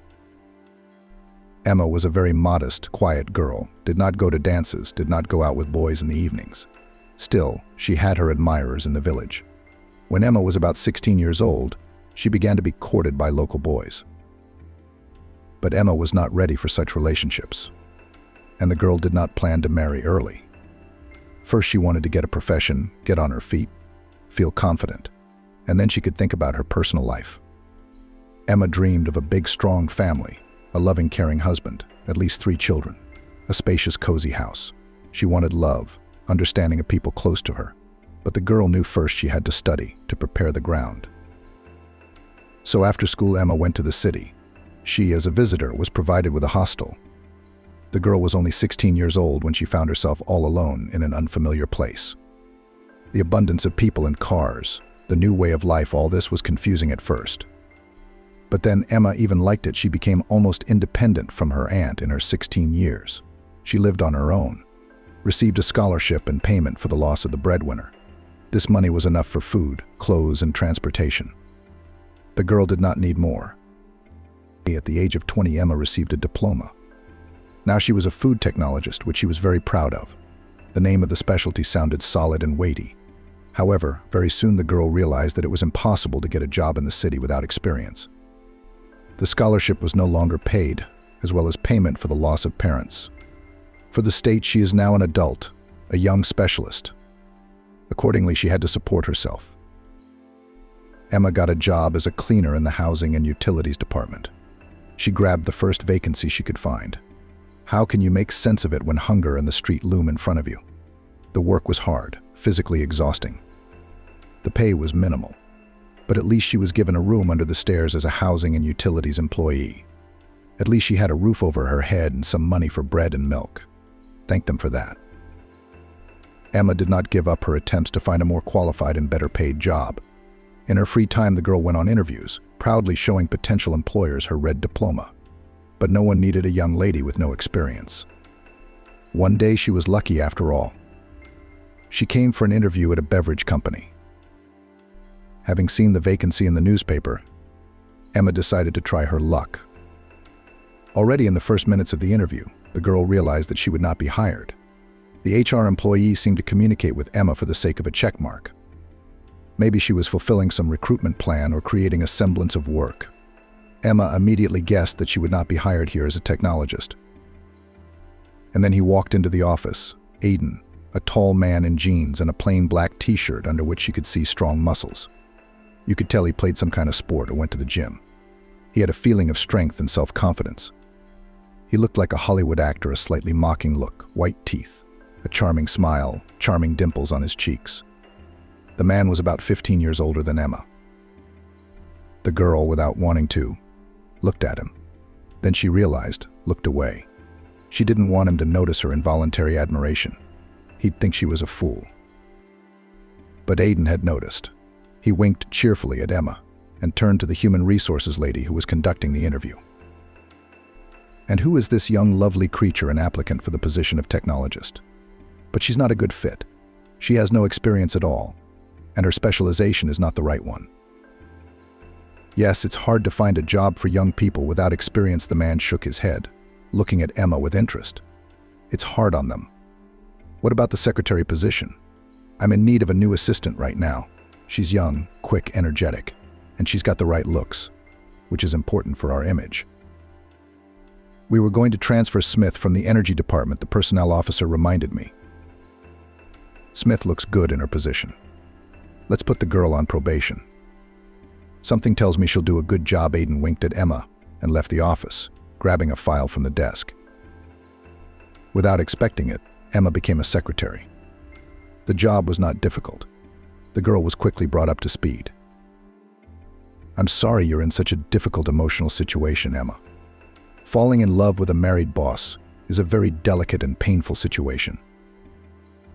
I want to support you and remind you that your feelings are natural and beyond reason. It's not your fault that you fell in love, but you correctly realize that a relationship with a married man is a path to a dead end that will only bring pain to all involved. You're thinking that Aiden is not for you. A family man has a rational grain. It is better to accept this situation for what it is and try to deal with your feelings. They'll fade with time. Focus on work, personal goals and interests. Find new hobbies and meet up with friends. Perhaps you should consider a new romantic encounter. It will be easier to distract yourself that way. Hang in there, Emma. You are a strong girl and you will definitely cope with this difficult situation. I believe in you. If you want to talk, I'm always ready to listen. Over the weekend, Emma got used to the idea that she had nothing in common with her boss. But on Monday, when she saw his smile and his eyes with a sly squint, she could not control herself again. She was dreaming, daydreaming. She wanted Aiden to hold her in his arms, to kiss her, to hold her close. Emma would be the happiest person in the world. One evening, Aiden invited Emma into his office. It was late. The co-workers had dispersed. The boss was preparing for an upcoming audit and had stayed late to look over the reports. Emma was required by regulation to stay as long as the boss was at work. Aiden rarely stayed late. Once every couple, or 3 months at most. That's when he did too. Emma, I need to talk to you straight. The man began as Emma sat down in the visitor's chair. The girl tensed. Maybe the chief had some complaints about her work. What if he offered her to write a letter of resignation? Where else would she find such a job? You've been with us for 6 months. You're a good girl, you're efficient. But I realized not so long ago that it's not just those qualities that attract me to you. Aiden looked Emma straight in the eye and spoke in a quiet, calm voice. All of this together made an incredible impression on her. You're very beautiful, the boss continued. But it's not even that, not only that. There is something about you that makes me think of you all the time. I don't know what it is. Emma was already a little dizzy from everything that was happening. Her heart was racing in her chest. There was a chill in her stomach, just like before exams. I think you have some feelings for me too. Am I right? Aiden stared at Emma, waiting for an answer. How could the girl deny the obvious? Yes, of course. She had been in love with the chief for a long time. She tried not to show her feelings. She thought she was succeeding well. But no, Aiden, it turns out, understood everything. Later, many years later, Emma looked at the situation with different eyes. Aiden had pressured her, made her feel like she had a choice, but in fact the outcome was a foregone conclusion. Aiden is rich, powerful, a handsome man, mature, established. And she is a young girl in a very dependent position on him. Aiden couldn't help but realize how important this job and this salary were to Emma. And he knew how to treat naive young women, well, how to behave in a way that would make them lose their heads to him. But the realization came much later. Then it seemed that fate had made her an incredible gift. The girl did not even believe that she was so lucky. A man like Aiden had caught her eye. She was in love with him and would do anything for him. Yes, you're right. I have feelings for you too. Emma confessed, blushing. She didn't know why she suddenly felt fragile and vulnerable. So you were not mistaken, the man smiled. Let's make a deal first. Let's stop yelling at each other. Secondly, I really want to spend more time with you. So I suggest that we have dinner at a restaurant right now. How about it? Emma shrugged. She hadn't yet gotten used to the idea that Aiden himself was proposing a relationship to her. It was unbelievable. At that moment, she had somehow completely forgotten about the chief's wife and his 3 sons. It didn't matter. The main thing was Aiden. He's there. He looks at her with eyes full of tenderness and admiration, smiles at her, and invites her to dinner. "I'm probably not dressed for a restaurant," Emma said finally. There was no dress code in the company. Everyone wore what they wanted to wear. Emma came to work that day in jeans and a t-shirt. If she had known, she would have worn one of her favorite dresses, which now, thanks to her good salary, she had plenty of. Emma. Aiden smiled. "You don't understand anything, and you don't even realize how gorgeous you look in those jeans of yours. It's just adorable." That evening they went to a restaurant. It was the first time Emma was in the cabin of the chief's expensive foreign car. It was also, by the way, her first time in a restaurant. The girl felt a little confused. At first she did not know how to behave, what to say. She was afraid of looking like a village idiot in front of Aiden. But gradually the man managed to do the seemingly impossible. With his jokes, mixed with compliments, he relieved the young companion of her stiffness.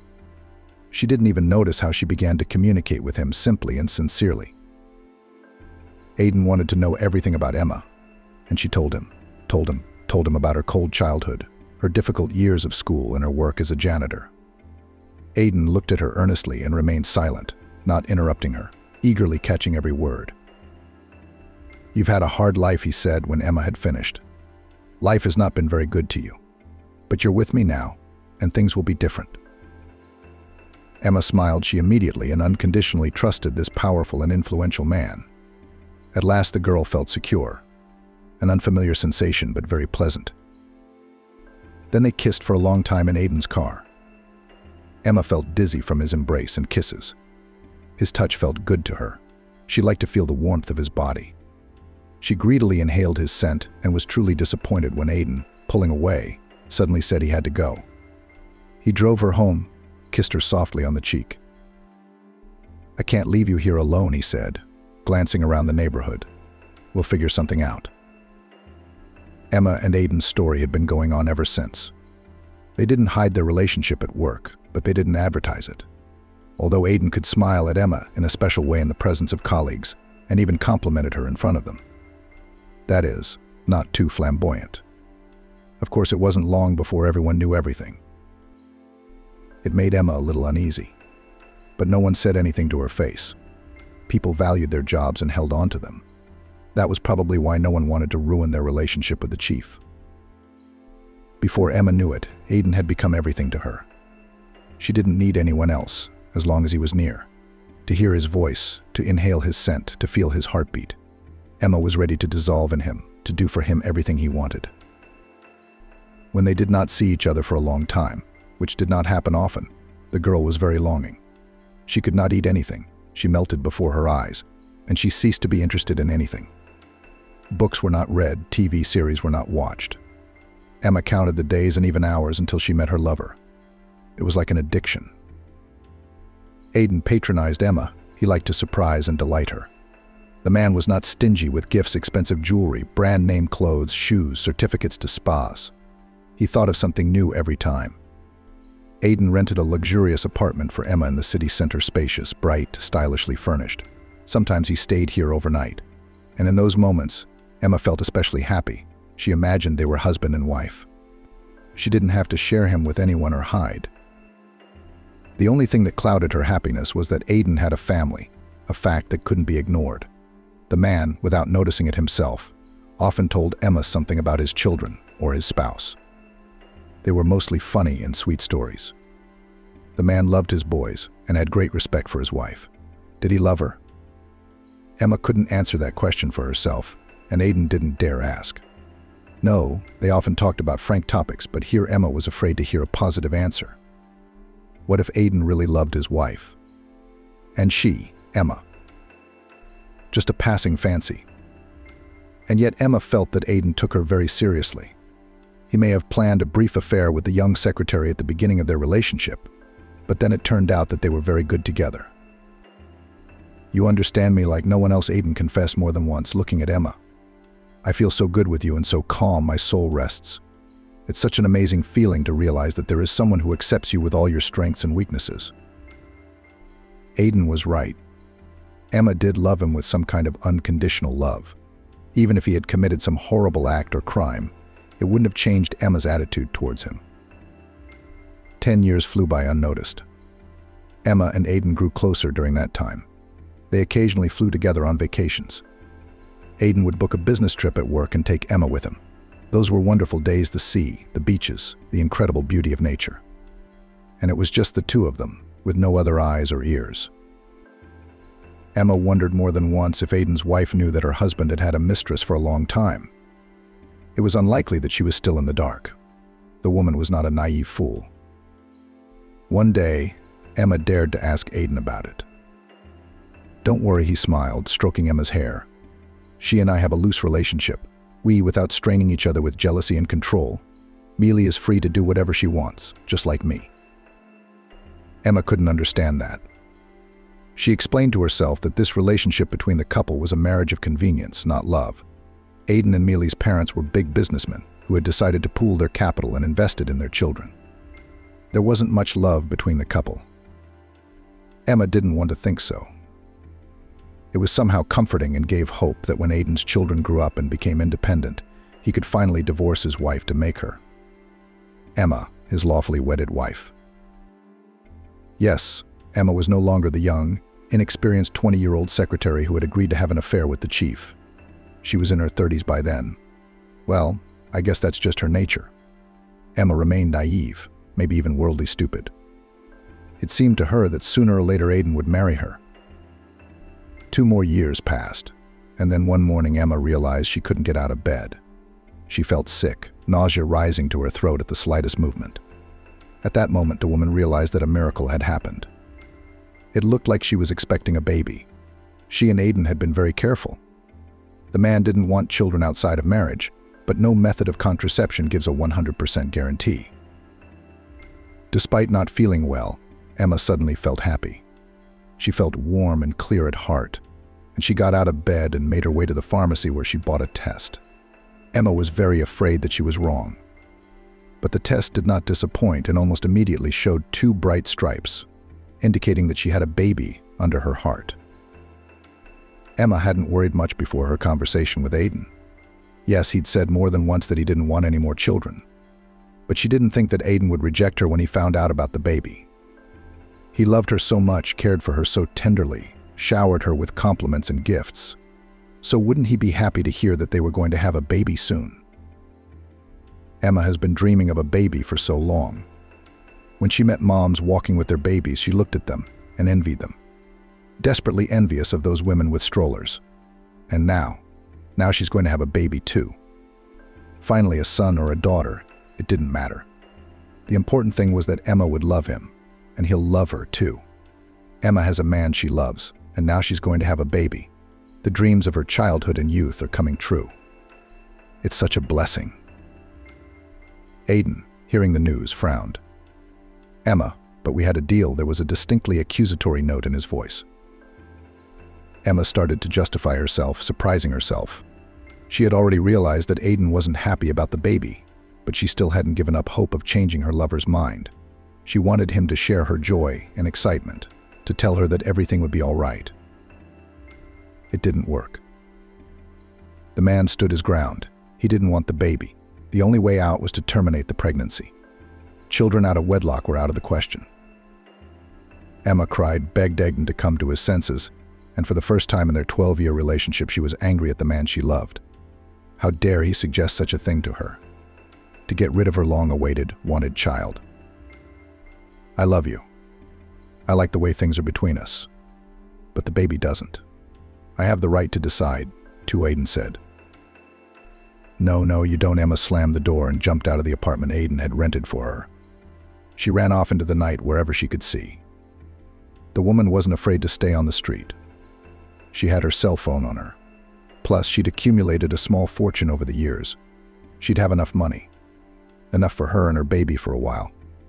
And then Emma would get a job and everything would be fine. "I won't betray you," my little one," Emma said to her daughter. Yes, to her daughter. Emma realized what was waiting for the girl the very moment she ran away from home. Her intuition had worked, and the woman trusted her completely. Emma quit her job at Aiden's company and rented a small apartment on the outskirts of town. Rent was cheaper there, and she didn't have to save money now. Aiden called often. Emma answered right away. Each time she thought her lover had come to his senses. But no, he still stood his ground, wanting Emma back, but urging her to get rid of the baby. Emma was nervous. She was under tremendous stress every day. She was terrified of the future. The woman could not find a job. Most importantly, she had no one to lean on. Emma had grown accustomed to Aiden, to his sensitivity, attention, tenderness, and support. He could playfully solve all her problems and lift Emma's spirits with a few words.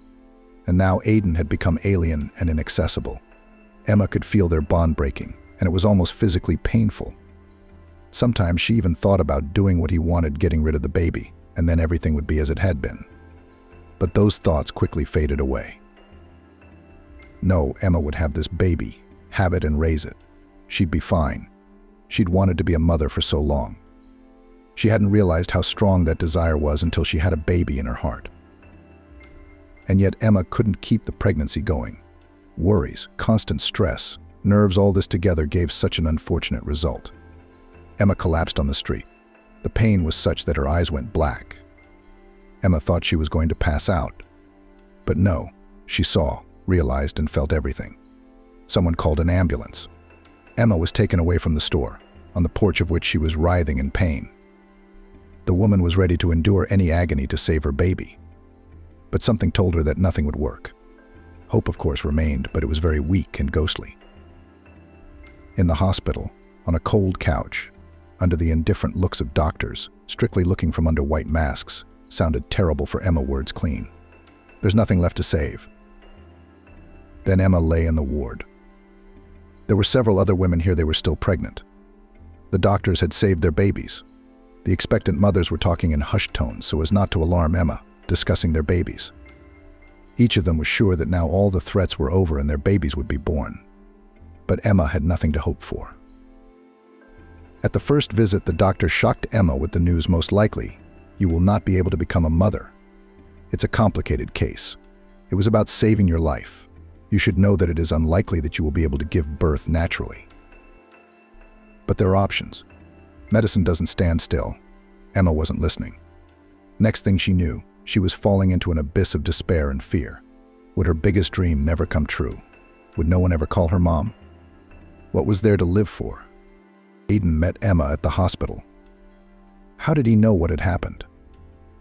The woman was surprised, of course, but not particularly surprised. She didn't care much about anything at that moment. Emma wanted to go to the apartment she'd rented for herself, but Aiden had taken her home, the place where she'd lived for years and where she'd been happy. "Stop fooling around," Aiden said. "Get back here." Well, that was a mess. Home was home. And Emma didn't care. It took a long time for the woman to come back to life. At first, she couldn't even eat, and that was only because Aiden made her. She didn't need anything but a couch and a pillow, and no one to touch her. Emma blamed herself for not keeping the baby safe, thinking too much about stupid things, worrying about nothing. That's the result. She'd thought it was Aiden's fault too at first, but he'd tried so hard. The man had turned back into the same sensitive and attentive man he had been at the beginning of the relationship. Cooked for Emma her favorite dishes, watched TV shows with her, cared as much as he could. It seemed very touching. "I think I genuinely regret what happened," Aiden said. "I reassessed the situation and realized that I had been selfish. I'm sorry. Let's start over. This time I'll be more attentive to your wants and needs. The doctors said you were between life and death. It's scary to think that I might have lost you." Gradually, Emma melted away. She accepted the current state of affairs. After all, children weren't the end of the world. Many people now consciously choose childlessness, and there are many interesting things besides heirs. In addition, next to her was such a person, loving, sensitive. Not everyone is so lucky. And Emma decided to stay happy, no matter what. And it worked. Aiden and Emma began to travel more. Over the next 2 years, they traveled almost the whole world up mountains, on ocean waves, and even across the desert in jeeps. It was so exciting, thrilling, and wonderful. The main thing is that Aiden was always there, protecting, supporting, hugging. His children were grown now. They didn't need their father every day, and Mealy never needed one at all, especially in her husband's presence. So now Aiden could spend more time with Emma, which of course she was delighted about. But as time went on, things began to change. At first subtly, and then more and more clearly. Aiden was suddenly incredibly busy, staying late at work, going on business trips, and when he was with Emma, he was still in his own thoughts. Aiden didn't compliment Emma anymore, didn't ask her how her day was going, and he didn't talk about himself much either. Emma panicked. She was suddenly afraid. She'd gotten used to having Aiden around all the time. It seemed to her that it would always be that way. They had been through so much together. But now, something strange and frightening was happening. The man was clearly distant, and the process was gaining momentum and speed. Emma didn't even dare talk to Aiden about it. She was no longer the naive, inexperienced girl she'd been at the beginning of her relationship with him. But her insecurities hadn't gone away either. Outwardly, this Emma looked like a successful and satisfied woman. But that was only on the outside. Emma was afraid to hear direct, honest answers to her questions that would undo everything in her life. So she kept quiet. But Aiden himself once decided to have a serious conversation. That day, or rather evening, was forever etched in the woman's memory. Aiden arrived late at Emma's house, when she was about to go to bed. The woman was glad. She missed him very much. Emma missed talking to him, his jokes, and even his funny jabs. Maybe things weren't so bad between them, since Aiden had decided to come to her at a time like this. Maybe Emma was just screwing herself up beyond belief.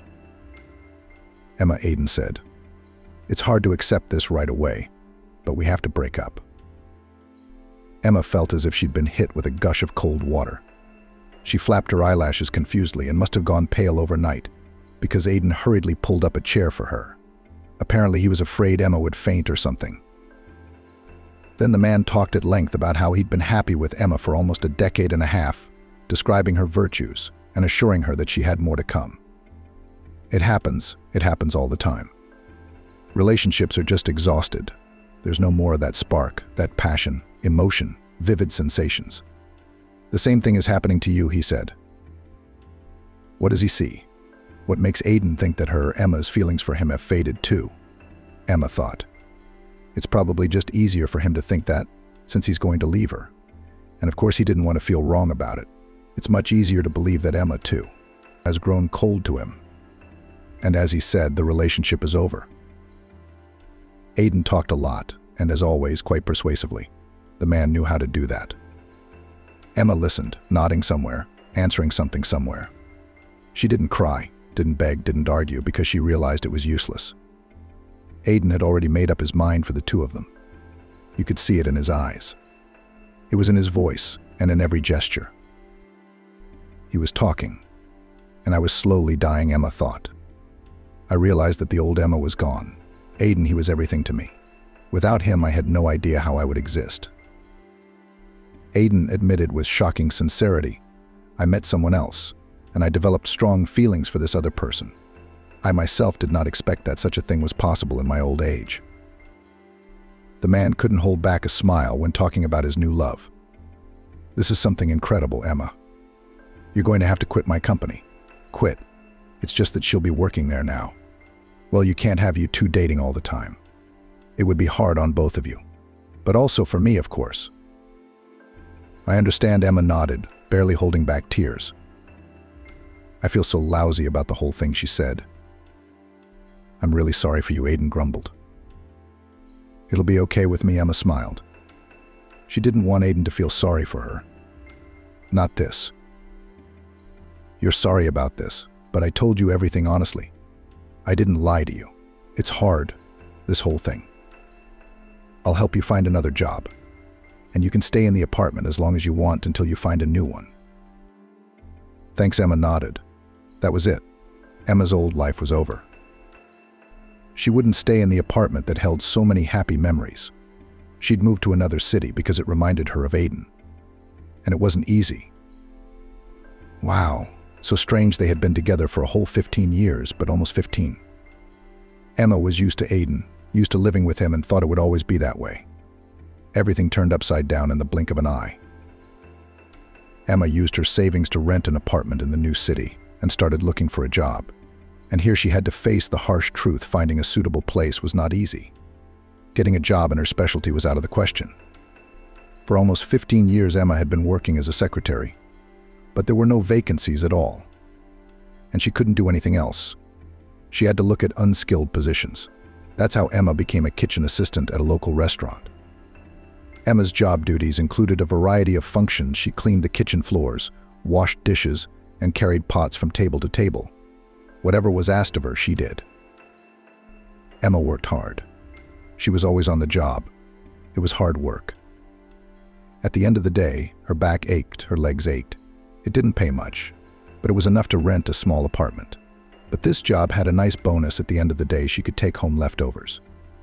Not an unreasonable perk on a tight budget. Did Emma miss her old life? Did she long for a comfortable apartment, traveling, expensive boutiques? No, I don't think so. Emma was sad, of course, but not about the beautiful life that Aiden had once provided for her.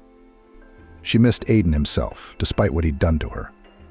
Emma still loved him so much that she couldn't even look in the direction of other men, although familiar friends were constantly advising her to get on with her love life. Sometimes Emma imagined that something had happened after which Aiden had lost all his money, his company, his house, all his possessions. Naturally, his new young mistress would immediately turn her back on him. She's with him for the money. That much is clear. But Emma would forgive Aiden everything betrayal and dislike and would gladly accept him. But that's just fantasy. Emma was well aware that such a thing would never happen. As time passed, Emma's mental wounds slowly but surely healed. They were now healed scars. Emma lived alone. She was in her late 40s. No children, no husband, no profession, no proper job. Emma was often sad because of this unsettledness. She wanted so much to come home to someone, to take care of a dear, beloved person and accept their care. Loneliness is sad and even scary.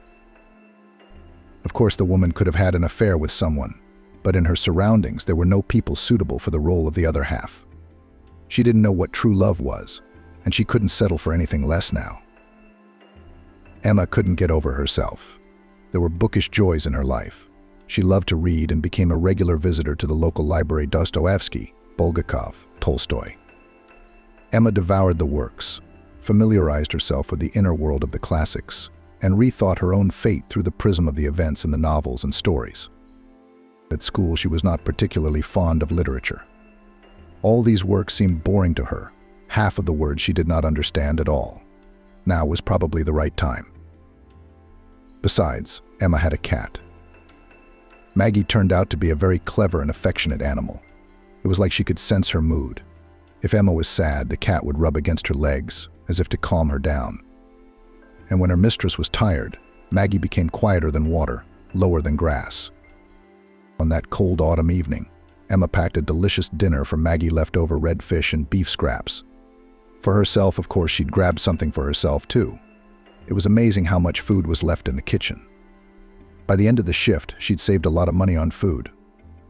Emma buttoned her jacket up to her throat and pulled her hat over her ears. She didn't feel like going outside. The wind was howling so hard the windows shook. It seemed to be starting to rain. But I couldn't spend the night at work. Maggie was at home, her favorite book, a soft couch. It was cozy and warm, though very lonely. And it's a short walk, a couple blocks, and Emma's there. She had rented an apartment near the restaurant, so she was saving not only on food but also on transportation. Had to be practical. When Emma heard that voice, a weak, shaky voice that sounded desperate. "Help me, please. I'm hungry." She stopped. It was very unexpected to hear a voice in the street in this weather, clearly belonging to a small child. "Can you help me?" Came from the cabin of a wooden-colored ship, standing proudly in the playground. A girl came out of it, a very young girl. She looked no more than 5 years old, huge, frightened brown eyes, plump lips, black, beautifully arched eyebrows. Tangled auburn strands were poking out from under a stretched cap. The girl was wearing a gray boy's jacket, which was 2 sizes too big for her. On her feet, she wore sneakers that were worn almost to the ground. Everything indicated that she came from a dysfunctional family. The girl looked at Emma with a scrutinizing stare, like she was trying to figure out if she was friend or foe. "What? What are you doing here?" Emma said at last. "I was walking down the street. It started to rain and the wind picked up, so I hid here." "Where are your parents?" "My mom died, and my dad disappeared somewhere," she said. "At first we traveled with him for a long, long time by train. It was great on the train, it was warm, the bed was clean, and there was plenty of food. We were going to Grandma." That's what Daddy said. "And then we got off the train. Daddy told us to wait for him and left. So I went to look for him, but he was nowhere to be found." "Why did you leave?" "Dad must have come back for you, but he didn't find you. Now he's worried, running around, looking for his daughter," Emma said. "I waited a long time," the little girl shook her head. "We came from the train station in the morning. I had already left at night when it got dark." It did seem strange. Emma couldn't understand why a man would leave his daughter alone all day to, I don't know, go to the bathroom or deposit her things in the luggage room. But according to the girl, she waited for her parent all day. "He probably abandoned me," sighed the little girl. "Daddy doesn't love me. Mom loved, but she died. And Daddy? I heard him tell his friend that I was a burden to him." Emma didn't know what to do. Leaving the girl out here in the cold wasn't an option, that's for sure. Dragging the child to the police wasn't an option either. The baby needed a good dinner and a warm bed. At the police station, she would have to sit on some chair all night, while they drew up a report, while they figured out where to put her, while they called the guardianship. "Let's go to my place now," Emma finally decided. "We'll eat, watch TV. I have a cat, you can play with it. And tomorrow we'll go to the police, and the uncles will decide what to do with you." "The police?" The girls tense right away. "Don't go to the police. I didn't do anything wrong." Emma realized that the little girl was afraid of the police for something. Most likely she had transferred such an attitude to law enforcement officials from her parents. Maybe they were doing something criminal? It's a possibility. Normal people don't put their kids in this situation. "The cops are good and kind," Emma reassured the little girl. "We'll ask them to find your daddy, okay?" Yes, she nodded and added, "I'm very hungry." "Auntie, do you have sausage at home?" Emma's heart squeezed with pity for this hungry, abandoned child. Somehow she reminded her of herself as a child, needed by no one, forgotten and abandoned by everyone. Emma held out her hand to the girl, who smiled and clung to it happily, on the way they met. The girl knew her name perfectly well, Emily, but she couldn't say her last name. It was strange for a rather small child of 5. Emily told a little about her life. At first, the little girl lived with her mom and dad somewhere either in a village or on the outskirts of a small town. The story of little Emily shook Emma to the core. The girl's parents apparently abused alcohol. Emily mentioned noisy companies, fights, falling asleep on the floor people, including complete strangers. And in all this ugliness, a small defenseless child was growing up. Listening to Emily, Emma thought that she was lucky to be in her aunt's family as a child. Yes, and she hadn't been loved much, much less spoiled. But she had never witnessed such horrifying scenes. Emily was driven to work almost every day by her parents. As Emma understood it, they would take her to the center of the small town and leave her at the crosswalk to beg for alms. Begging traveled a long way, according to the girl. Emily was given a lot of alms, of course, a doll like her. Her brown eyes alone were worth it. She had oriental features, swarthy skin, coal-black eyelashes and eyebrows. She looked like a beautiful, expensive doll. Even pity such a treasure. They don't cherish it, don't appreciate it, Emma thought. Emily should go to kindergarten, wear smart dresses, play with her friends.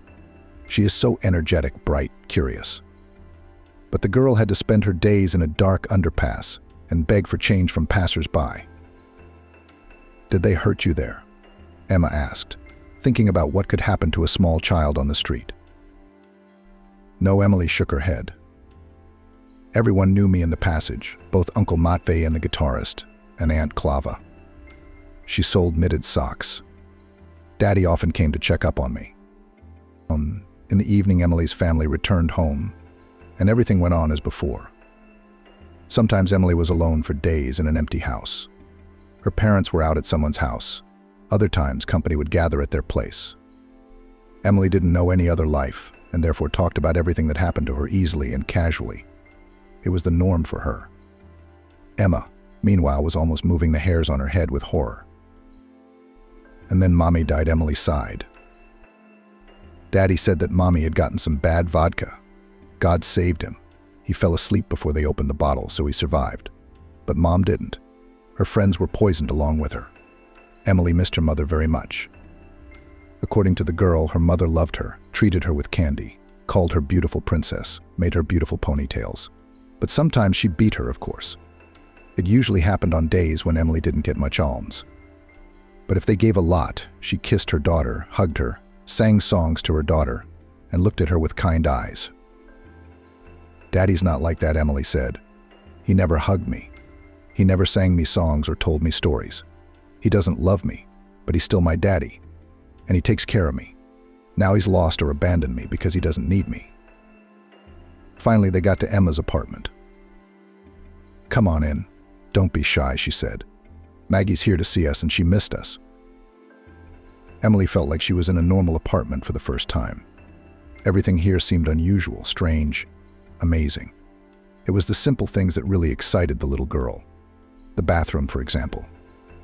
Emma immediately filled it to the brim with warm water to wash the girl, or the lamp on the wall, or the toaster. Everything seemed like a post-war miracle. Emma wrapped Emily in her robe and carried her into the kitchen. Dinner from an expensive restaurant was waiting for her here, grilled vegetables, chicken kebab, and fruit. At the sight of such a variety of Emily even confused. Is this what to eat? Can I have it? You. Emma smiled. Taste it. It's delicious. Emily greedily devoured the food. It was obvious that the little girl had been starving.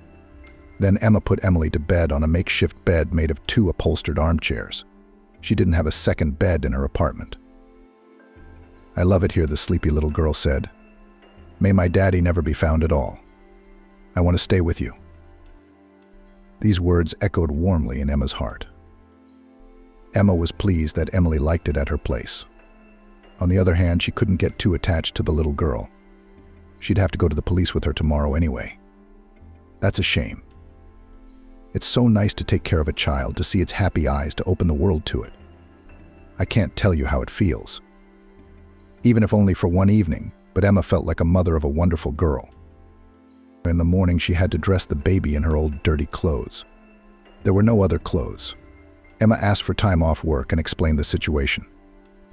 They were sympathetic and even gave advice on how to talk to the police, so that they would not think that a kind woman had taken someone else's child. Emma was surprised. She had never even thought of such a possibility.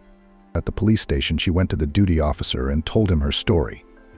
He looked at the 2 visitors with surprised eyes and called somewhere.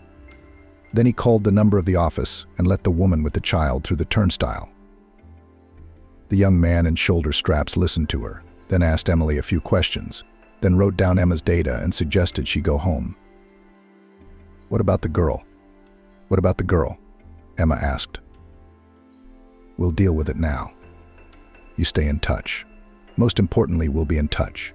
You're a witness in this case now. What's going to happen to her? Emma was no longer indifferent to Emily's fate, especially since the girl clung so trustingly to her hand. What would it be like to walk away and leave her here with strangers? The little girl had been through enough. Can I take her? I promise to be in touch with you 24 hours a day, and to take the child wherever she needs to go. The policeman shook his head negatively. I could see in his eyes that he would love to help Emma and Emily, but he wasn't supposed to. I want to take her away. The words came out of Emma's mouth before she could think. If her parents can't be found, I'll take custody of the child, temporary or permanent. It doesn't matter, as long as she's with me. Are you sure? The policeman looked at Emma in surprise. More than sure, she replied. I don't want her in an orphanage or a hospital. Let her go through all the necessary procedures with me. I'll sign everything that needs to be signed, and I'll provide the certificates. "We'll keep that in mind," the policeman nodded, making some notes in his report. But Emily still had to spend about a month with strangers. First, she was put in the hospital, in the so-called quarantine block. There, the girl was examined from head to toe. It turned out that the health of the little girl is excellent. Then Emily went to the orphanage. Emma visited the little girl almost every day. When Emily saw her, she would rush to her and hug her tightly. It was such a sweet moment. Every time Emma brought her a treat, some sweets or an interesting toy, it was a joy to see the child's eyes light up with joy. All this time, Emma was preparing the documents for the adoption of the girl, collecting the necessary certificates, attending the school of foster parents. She could not imagine that Emily would live with someone else. And the girl herself was drawn to Emma with all her soul. It's a pity that the opinion of a 5-year-old child is unlikely to be taken into account in court. The search for Emily's father hasn't progressed. Alerts, interviews with possible witnesses, advertisements, TV spots. Nothing worked. Emily's parents seemed to have fallen through the cracks. Emma was inclined to believe that the little girl was right. Her father had really abandoned his daughter, just left her at the train station in a strange city. Emma had problems with adoption. She was an unmarried woman. She had no place of her own. Her salary was small. Everything was going to send Emily to an orphanage. And their embittered children, angry educators. Emma could not imagine tender little Emily in such conditions. Although the girl had a lot of things to live through for her 5 years, but still she had parents who took care of her as much as they could. In the orphanage, everything will be different. The situation with Emily's adoption was indeed a difficult one for Emma, but she kept her hands up and was determined to solve the problem. Colleagues advised Emma to hire a lawyer specializing in such cases. The services of a professional cost a lot, and Emma had to sell the jewelry, which once gave her a former lover. These jewelry were for her a memory of happy times, but for the sake of Emily, she did not hesitate to part with them. The lawyer had to work hard. The case was not easy, but in the end, he prevailed. The day Emma received the adoption order from the court, she felt like a huge burden had been lifted from her shoulders. She and Emily would now be together. The baby was saved. She wouldn't have to live in the orphanage. And Emma now has her long-awaited native child, the most precious treasure. Emma immediately went to the orphanage to take Emily home. The girl even cried from the excess of emotion. "I will leave with you and never come back here again," rejoiced Emily, hugging Emma. At home, everything was ready for the arrival of the little girl: a new crib, a closet with dressy dresses, a desk for studying. Emma fulfilled all the requirements of the guardianship authorities, setting up a full-fledged children's corner for the girl. And she herself took great joy in choosing furniture, clothes, toys, and books for Emily. It is much more pleasant to take care of someone than to take care of yourself. So for almost 40-year-old Emma began a new, completely different life. But now the change was definitely for the better. Emily turned out to be just a gift child, lively, inquisitive, but at the same time obedient. This clever and kind little girl tried her best to take care of her new mother. And it was so touching that Emma had tears every time. Emma and Emily's life after the adoption was filled with joy and new experiences. Emily quickly adapted, finally finding a long-awaited home and a caring mother. Soon the girl went to kindergarten, where she immediately made a lot of friends. Energetic, intelligent Emily was always in the center of attention, inventing exciting games and activities that like a magnet attracted other children to her. Emma couldn't get enough of her daughter. Emily did not remember much about the past, as if she had decided to forget everything that had happened before she met Emma. Only occasionally at night she stirred restlessly and sobbed apparently, and her subconscious still remained unpleasant memories of life with her biological parents. But in the morning the girl could not say what she dreamed. When Emily went to school, it turned out that she has a great aptitude for math. While classmates solved simple examples, she, having coped with the compulsory part, took on the Olympiad tasks for high school students. Fortunately, the teacher immediately recognized the talent of the little student and developed it in every possible way. In middle school, Emily became interested in computer science and programming. Emma looked at her daughter and marveled at how all these complex formulas and algorithms fit into the head of a 13-year-old. The woman herself was stupefied by a single contemplation of the code, and Emily drummed her fingers on the keys with a keen look, solving one puzzle after another. Emily won local and regional Olympiads more than once. Teachers believed that the girl had a great future. Emma was proud of her daughter and loved her immensely. And at the same time, she was constantly worried about her. As any mother, it is an inevitable price for the happiness of motherhood. Emma was perplexed. How, in a family of marginalized people who abused alcohol and neglected her daughter to such an extent that she begged for alms in the underground passages, could be born such a gifted girl? How could she suddenly have such brilliant abilities? It seemed strange to Emma. Emma didn't have time to ponder Emily's fate for a particularly long time. She had to work even harder now. She wanted to dress Emily in beautiful fancy clothes, feed her daughter delicious and healthy food. But it all required money. So Emma did her best. It was hard to be alone, but the woman did not regret anything. On the contrary, she considered herself happy. Fate had given her such a luxurious gift, Emily. It was an ordinary fall evening. Emily was already asleep with her hand under her cheek, just like when she was a child. Wow, how fast children grow up. 8 years had flown by. Emily had grown from a touching little girl into a beautiful young woman. Huge brown eyes, long shiny hair the color of melted chocolate. A slender, tall, swarthy girl. The admixture of Oriental blood gave the girl's appearance a special flavor. A beauty and a clever girl too. Nature was not stingy, generously endowing Emily with everything at once. Emma smiled and returned to the laptop screen.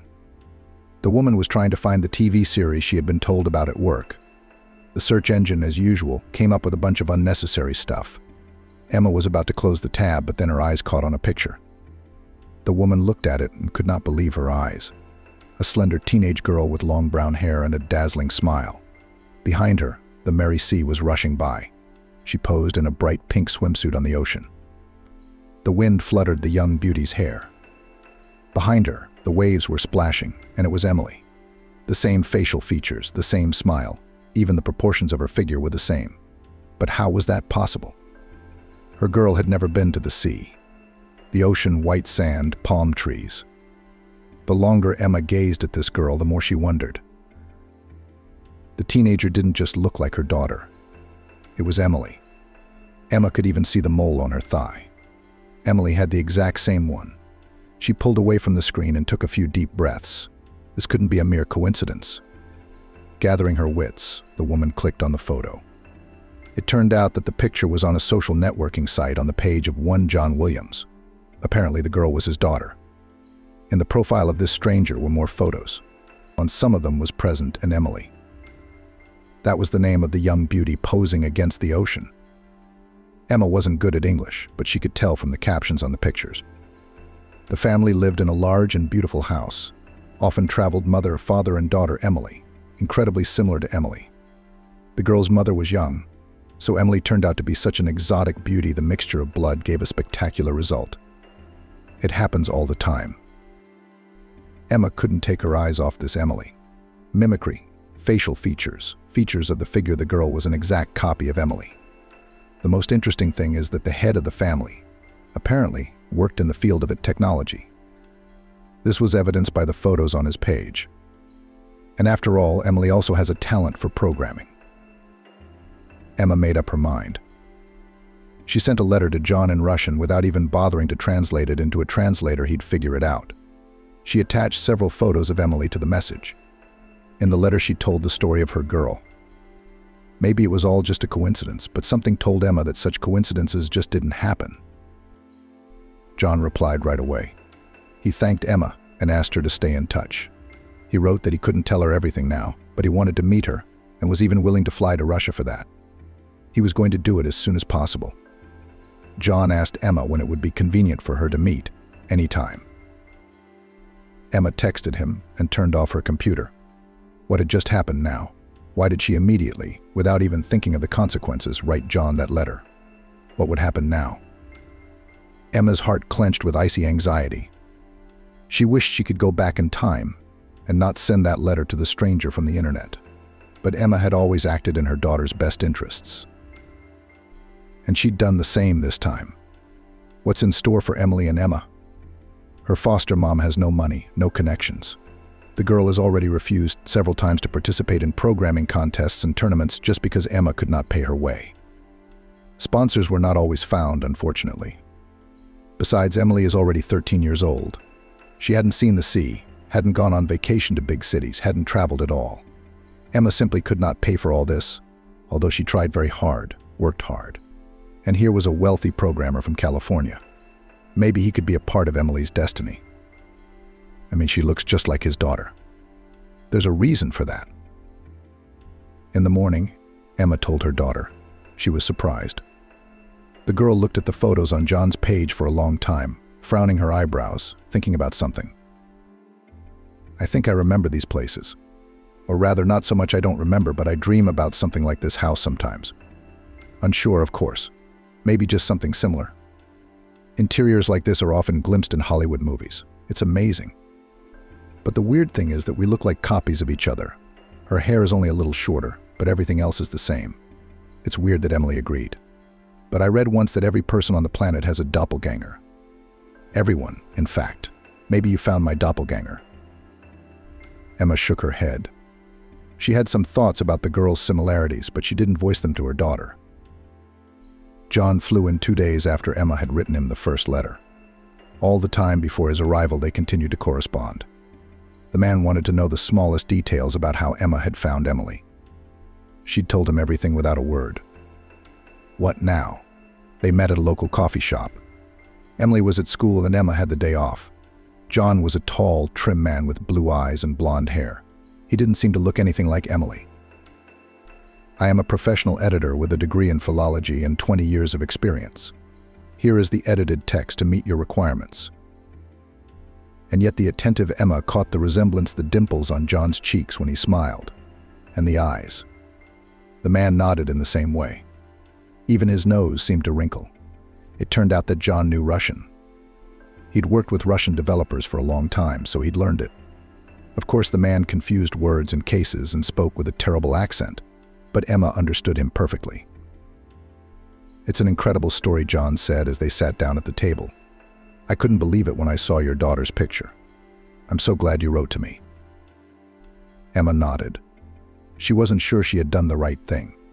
She felt like her life was taking another turn. Things were about to change again, and she didn't know if it would be for the better. John might take Mary away from her. Emma could sense that, and she could already guess that Mary was no stranger to the man. John made a pleasant impression, handsome, polite, energetic, very friendly. Emma could almost physically feel the warmth emanating from him. There was nothing repulsive or suspicious about him to fear or dislike. And then he told his story. Emma caught every word greedily. A lot of things fell into place now. The puzzle was coming together, but what to do next? John was a talented computer programmer. After high school, he moved to California, where he first attended university and then got a job. He bought a house, married the beautiful Leah. His career was going uphill. The young, talented programmer was entrusted with complex projects, and one day he got into a team that cooperated with developers from Russia. They all worked together on a grandiose international project. In John's personal life, too, everything went as well as possible. The young family was born 2 twin girls at once. John and his wife Leah were happy, healthy, beautiful daughters, financial prosperity, love and mutual understanding between spouses. What more is needed? When Maggie and Lexi were 2 years old, John was sent on a business trip to Moscow. He had to solve several work issues. A matter of a few hours a day. The man still had a lot of time left to get acquainted with this beautiful city, and he made a huge mistake. He offered Leah and the girls to go with him. This trip was supposed to be an exciting journey, but it turned out to be a real nightmare for their family. At first, everything was going just fine. John would drive to the office for 2 or 3 hours in the morning, and then walk around Moscow with his family all day. They all visited the zoo together, went to the Tretiakov Gallery, walked around Red Square. It is true that 2 small children are not only mindfulness, joy, and happiness. Both young parents were tired. Probably this was the reason that one day John and Leah let their guard down. It happened in a park, a huge, beautiful park with fountains, wide, flat paths, and playgrounds. There were many people in the park on that sunny day. It was not surprising the weather was great, the weekend was ahead. It was as if parents decided to take their children for a walk. a colorful, dressy, and inviting crowd. John held Maggie's hand. He assumed his wife was holding Lexi's hand in the same way. For a while, Leah and her daughter disappeared from the man's view. Somehow the sea of people had swept them in different directions. Lexi had always been more curious, more energetic than Maggie. Always running, climbing, and scrambling. Everything was interesting to her. Leah was better at handling her. John thought Lexi was dragging his wife off to find adventure again. It happened so often. He wasn't worried at all. 5 or 6 minutes passed, no more. When John finally saw Leah, she was standing at the monument, looking around for her family. When she saw John, the woman smiled and rushed toward him. She was alone, without Lexi. John tensed up, of course, but didn't panic yet, because he didn't know if Lexi had stayed on the swings or was tailed behind her mother's back and was just out of sight. But then Leah asked a question. "Where is Lexi?" she asked, looking anxiously at her husband. That's when John realized everything and turned cold with horror. Leah thought Lexi was with him, but he thought the daughter had stayed with his wife. The little girl was lost, and it had been about 7 minutes, if not more. How to find her in this huge park with so many people? What to do? John immediately called the police. They responded to the call with lightning speed, because it was a missing small child. A squad arrived at the park. At first, everyone hoped that the girl would be found quickly. Just lost, just wandering somewhere on the paths, admiring the neighborhood, exploring the world. It was in Lexi's nature. But the little girl seemed to fall through the ground. It soon became clear that something had happened to her. "We had to come home after a month," John continued. "We left with nothing. We didn't know where our little girl was or what had happened to her. It was horrible. There aren't even words to describe how Leah and I felt. We couldn't sleep, we couldn't sleep, we couldn't sleep. And we blamed each other. We were on pins and needles. I was in constant contact with your law enforcement, even hired private investigators. They worked on the case too, but not a single lead. Lexi disappeared, like she vanished into thin air. Years went by. There was little hope of finding Lexi. Emily grew, matured, transformed from a little girl into a beautiful young woman. Looking at her, Leah and John could easily imagine what their Lexi looked like now. The search was still going on, but of course not as intensely anymore. It had been 11 years, after all. Leah always felt that Lexi was alive. John shook his head. She didn't doubt it, and she was right, Emma said. Kira was Lexi. There was no doubt about it. Then, years ago, the little girl had been taken from the park. The girl was probably too young to pronounce her name correctly, and the people who had taken her had decided her name was Kira, not Lexi. Of course, Kira didn't remember anything. She was just a little girl, after all. She was barely 2 years old. She gradually got used to her new mom and dad, learned the language. They made a professional dancer out of her. That's probably why they took her. And then something went wrong. Kira's so-called mother passed away, and the father? Maybe he found someone else. A way to make money, and he didn't need the girl. So he brought her to a train station far from the city, where he left her with a light heart. Then Emma found Kira. All that time in California, the girl's real parents were worried sick.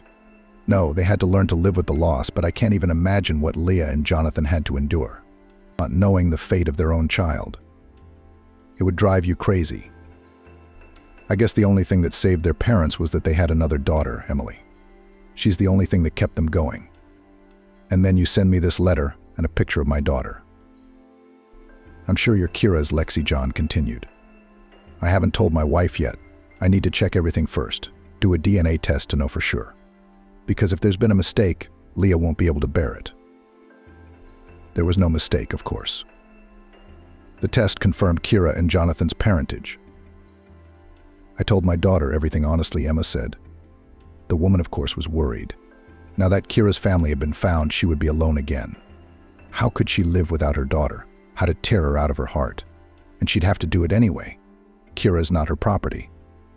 It's important for her to live with her blood relatives, and they can give her so much more than I can. She may not be rich, but she has a bright future with them. I marveled at the way Kira and Jonathan interacted. You could tell they were soulmates. Kira talked to her father as if they hadn't been apart for years. They laughed at the same jokes, discussed programming languages, argued over solving complex problems, understood each other with half a word, even half a look. Emma immediately realized that Kira was 100% her father's daughter. The woman wasn't jealous? No. She was happy for the girl. Now Kira would be truly happy. The paperwork took a while. Kira continued to live with Emma. John, on the other hand, preferred to stay in a hotel so as not to bother his landlady. They saw each other every day, walked, talked, discussed the future. Kira was leaving with her father. It was already a settled matter. The girl was looking forward to meeting her mother, and especially her sister Emily. She was a little worried, but lived the days before the flight in joyful anticipation. You bet, the girl would soon have a whole new life. But it was hard for Kira to part with Emma, the person who had raised her. How will I be without you? Sighed in the evenings the girl. I do not understand what is happening to me. I seem to want to leave as soon as possible, to see how things work there, to meet my mom and sister. But without you, I'll feel bad. We'll get used to it, Emma smiled. And then we'll see each other. I'll come to visit you, and you'll visit me here sometimes. And Skype too. It's not like that, you know. Of course, Emma understood. She tried her best not to show her sadness to Kira. Emma was used to having such a sweet little girl in her life. She'd raised her, considered her a daughter, but that didn't give her the right to make Kira her property. No, Emma had made the decision that was most helpful and beneficial to Kira, and now she had no doubt that she'd done the right thing. And then Kira and John flew away. A cold emptiness formed in Emma's soul at the same moment. Yes, once again the woman was starting a new life, and it would take some getting used to. Kira wrote and called often. She quickly settled into the new place, made friends. Emma had no doubt that she would. Kira talked excitedly about how much fun she was having, but she always ended the conversation with a phrase about how much she missed Emma. If only she knew how much Emma missed her. A few months passed. It was New Year's Eve. Emma decided not to decorate the tree this time. She had always done it for Kira. Now why would she do it? Emma was spending the holiday alone. She'd been invited to visit, but she declined. She wasn't in the mood. She wanted peace, quiet, comfort. She wanted to sit quietly, watch a New Year's Eve program on TV and think about her own thoughts. Just at that moment, a beep sounded, announcing an incoming Skype video call. Emma smiled. Of course it was Kira. There was no one else. Indeed, a smiling Kira appeared on the screen. The girl's eyes were shining as always. Behind her shoulder loomed Emily. Emma still couldn't get used to the fact that the sisters were so much alike. Since the reunion, they had become inseparable. Kira wished Emma a happy new year, wished her happiness and good luck, told her again that she missed her, and then announced that John wanted to talk to her too. Emma wasn't surprised. She had talked to both him and Leah often. They told her how things were going with Kira and constantly thanked her for saving their baby girl. John probably wants to wish her a happy new year. There's nothing special about it, but from the look on John's face, Emma somehow immediately guessed that her life was kind of ready to take another steep turn. The man looked serious and determined. The woman's stomach even churned with an uneasy feeling of foreboding. John did indeed wish her a happy new year. And then he said, looking into Emma's eyes, "Kira misses you very much. Very much." Kira wrote and called often. She quickly settled into her new place and made friends. Emma had no doubt that she would. Kira talked excitedly about how much fun she was having, but she always ended the conversation with a phrase about how much she missed Emma. If only she knew how much Emma herself missed her. A few months passed. It was New Year's Eve. Emma decided not to decorate the tree this time. She had always done it for Kira. Now why would she do it? Emma was spending the holiday alone. She'd been invited to visit, but she declined. She wasn't in the mood. She wanted peace, quiet, comfort. She wanted to sit quietly, watch a New Year's Eve program on TV and think about her own thoughts. Just at that moment, a beep sounded, announcing an incoming Skype video call. Emma smiled. Of course it was Kira. There was no one else. Indeed, a smiling Kira appeared on the screen. The girl's eyes were shining as always. Mary loomed over her shoulder. Emma still couldn't get used to the fact that the sisters were so much alike. Since the reunion, they had become inseparable. Kira wished Emma a happy new year, wished her happiness and good luck, told her again that she missed her, and then announced that John wanted to talk to her too. Emma wasn't surprised. She had talked to both him and Leah often. They told her how things were going with Kira and constantly thanked her for saving their baby girl. John probably wants to wish her a happy new year. There's nothing special about it, but from the look on John's face, Emma somehow immediately guessed that her life was kind of ready to take another steep turn. The man looked serious and determined. The woman's stomach even churned with an uneasy feeling of foreboding. John did indeed wish her a happy new year. And then he said, looking into Emma's eyes, "She has everything to be happy, but she's still not completely happy. Does she miss you? Mary and I thought it would pass. We could just call each other, visit each other. But you two seem to have formed a strong bond. Kira. It literally splits in two. One part is reaching across the ocean to you, and the other part wants to stay with us. The pediatrician said it was very dangerous to her health. So then I decided to make you an offer you just couldn't refuse." Emma was shocked by John's offer. It had never occurred to her that they might take such a step. Turns out there was a small house and lot for sale near them a few years ago, and John bought it for me after losing one of his daughters. The couple wanted the other one to stay with them, even as an adult. So they bought this house, where they planned for me to live with my husband and children. But Kira and Maggie are just kids. Besides, they both already said they don't want to live in your neighborhood. They both have grandiose plans to conquer the world, and your cozy neighborhood is too crowded for them. John smiled. Anyway, the house is empty. We're asking you to move in. Emma looked at John in silence. She didn't even know what to say. His words were too good to be true. Would she really be living next to Chris? Yes, she would have to get used to everything new, learn the language. But that doesn't matter. If you get a chance to talk to Chris every day, John continued, will there be a job for you here? A lot of families need a nanny. Do you have any experience? Besides, there are a lot of restaurants here that are always in need of kitchen helpers. Chris said you might be the right person for the job. So you'll take it? There's nothing keeping you in your own town. This way. You'll be close to Chris. The girl's very attracted to you. She needs you and we need you.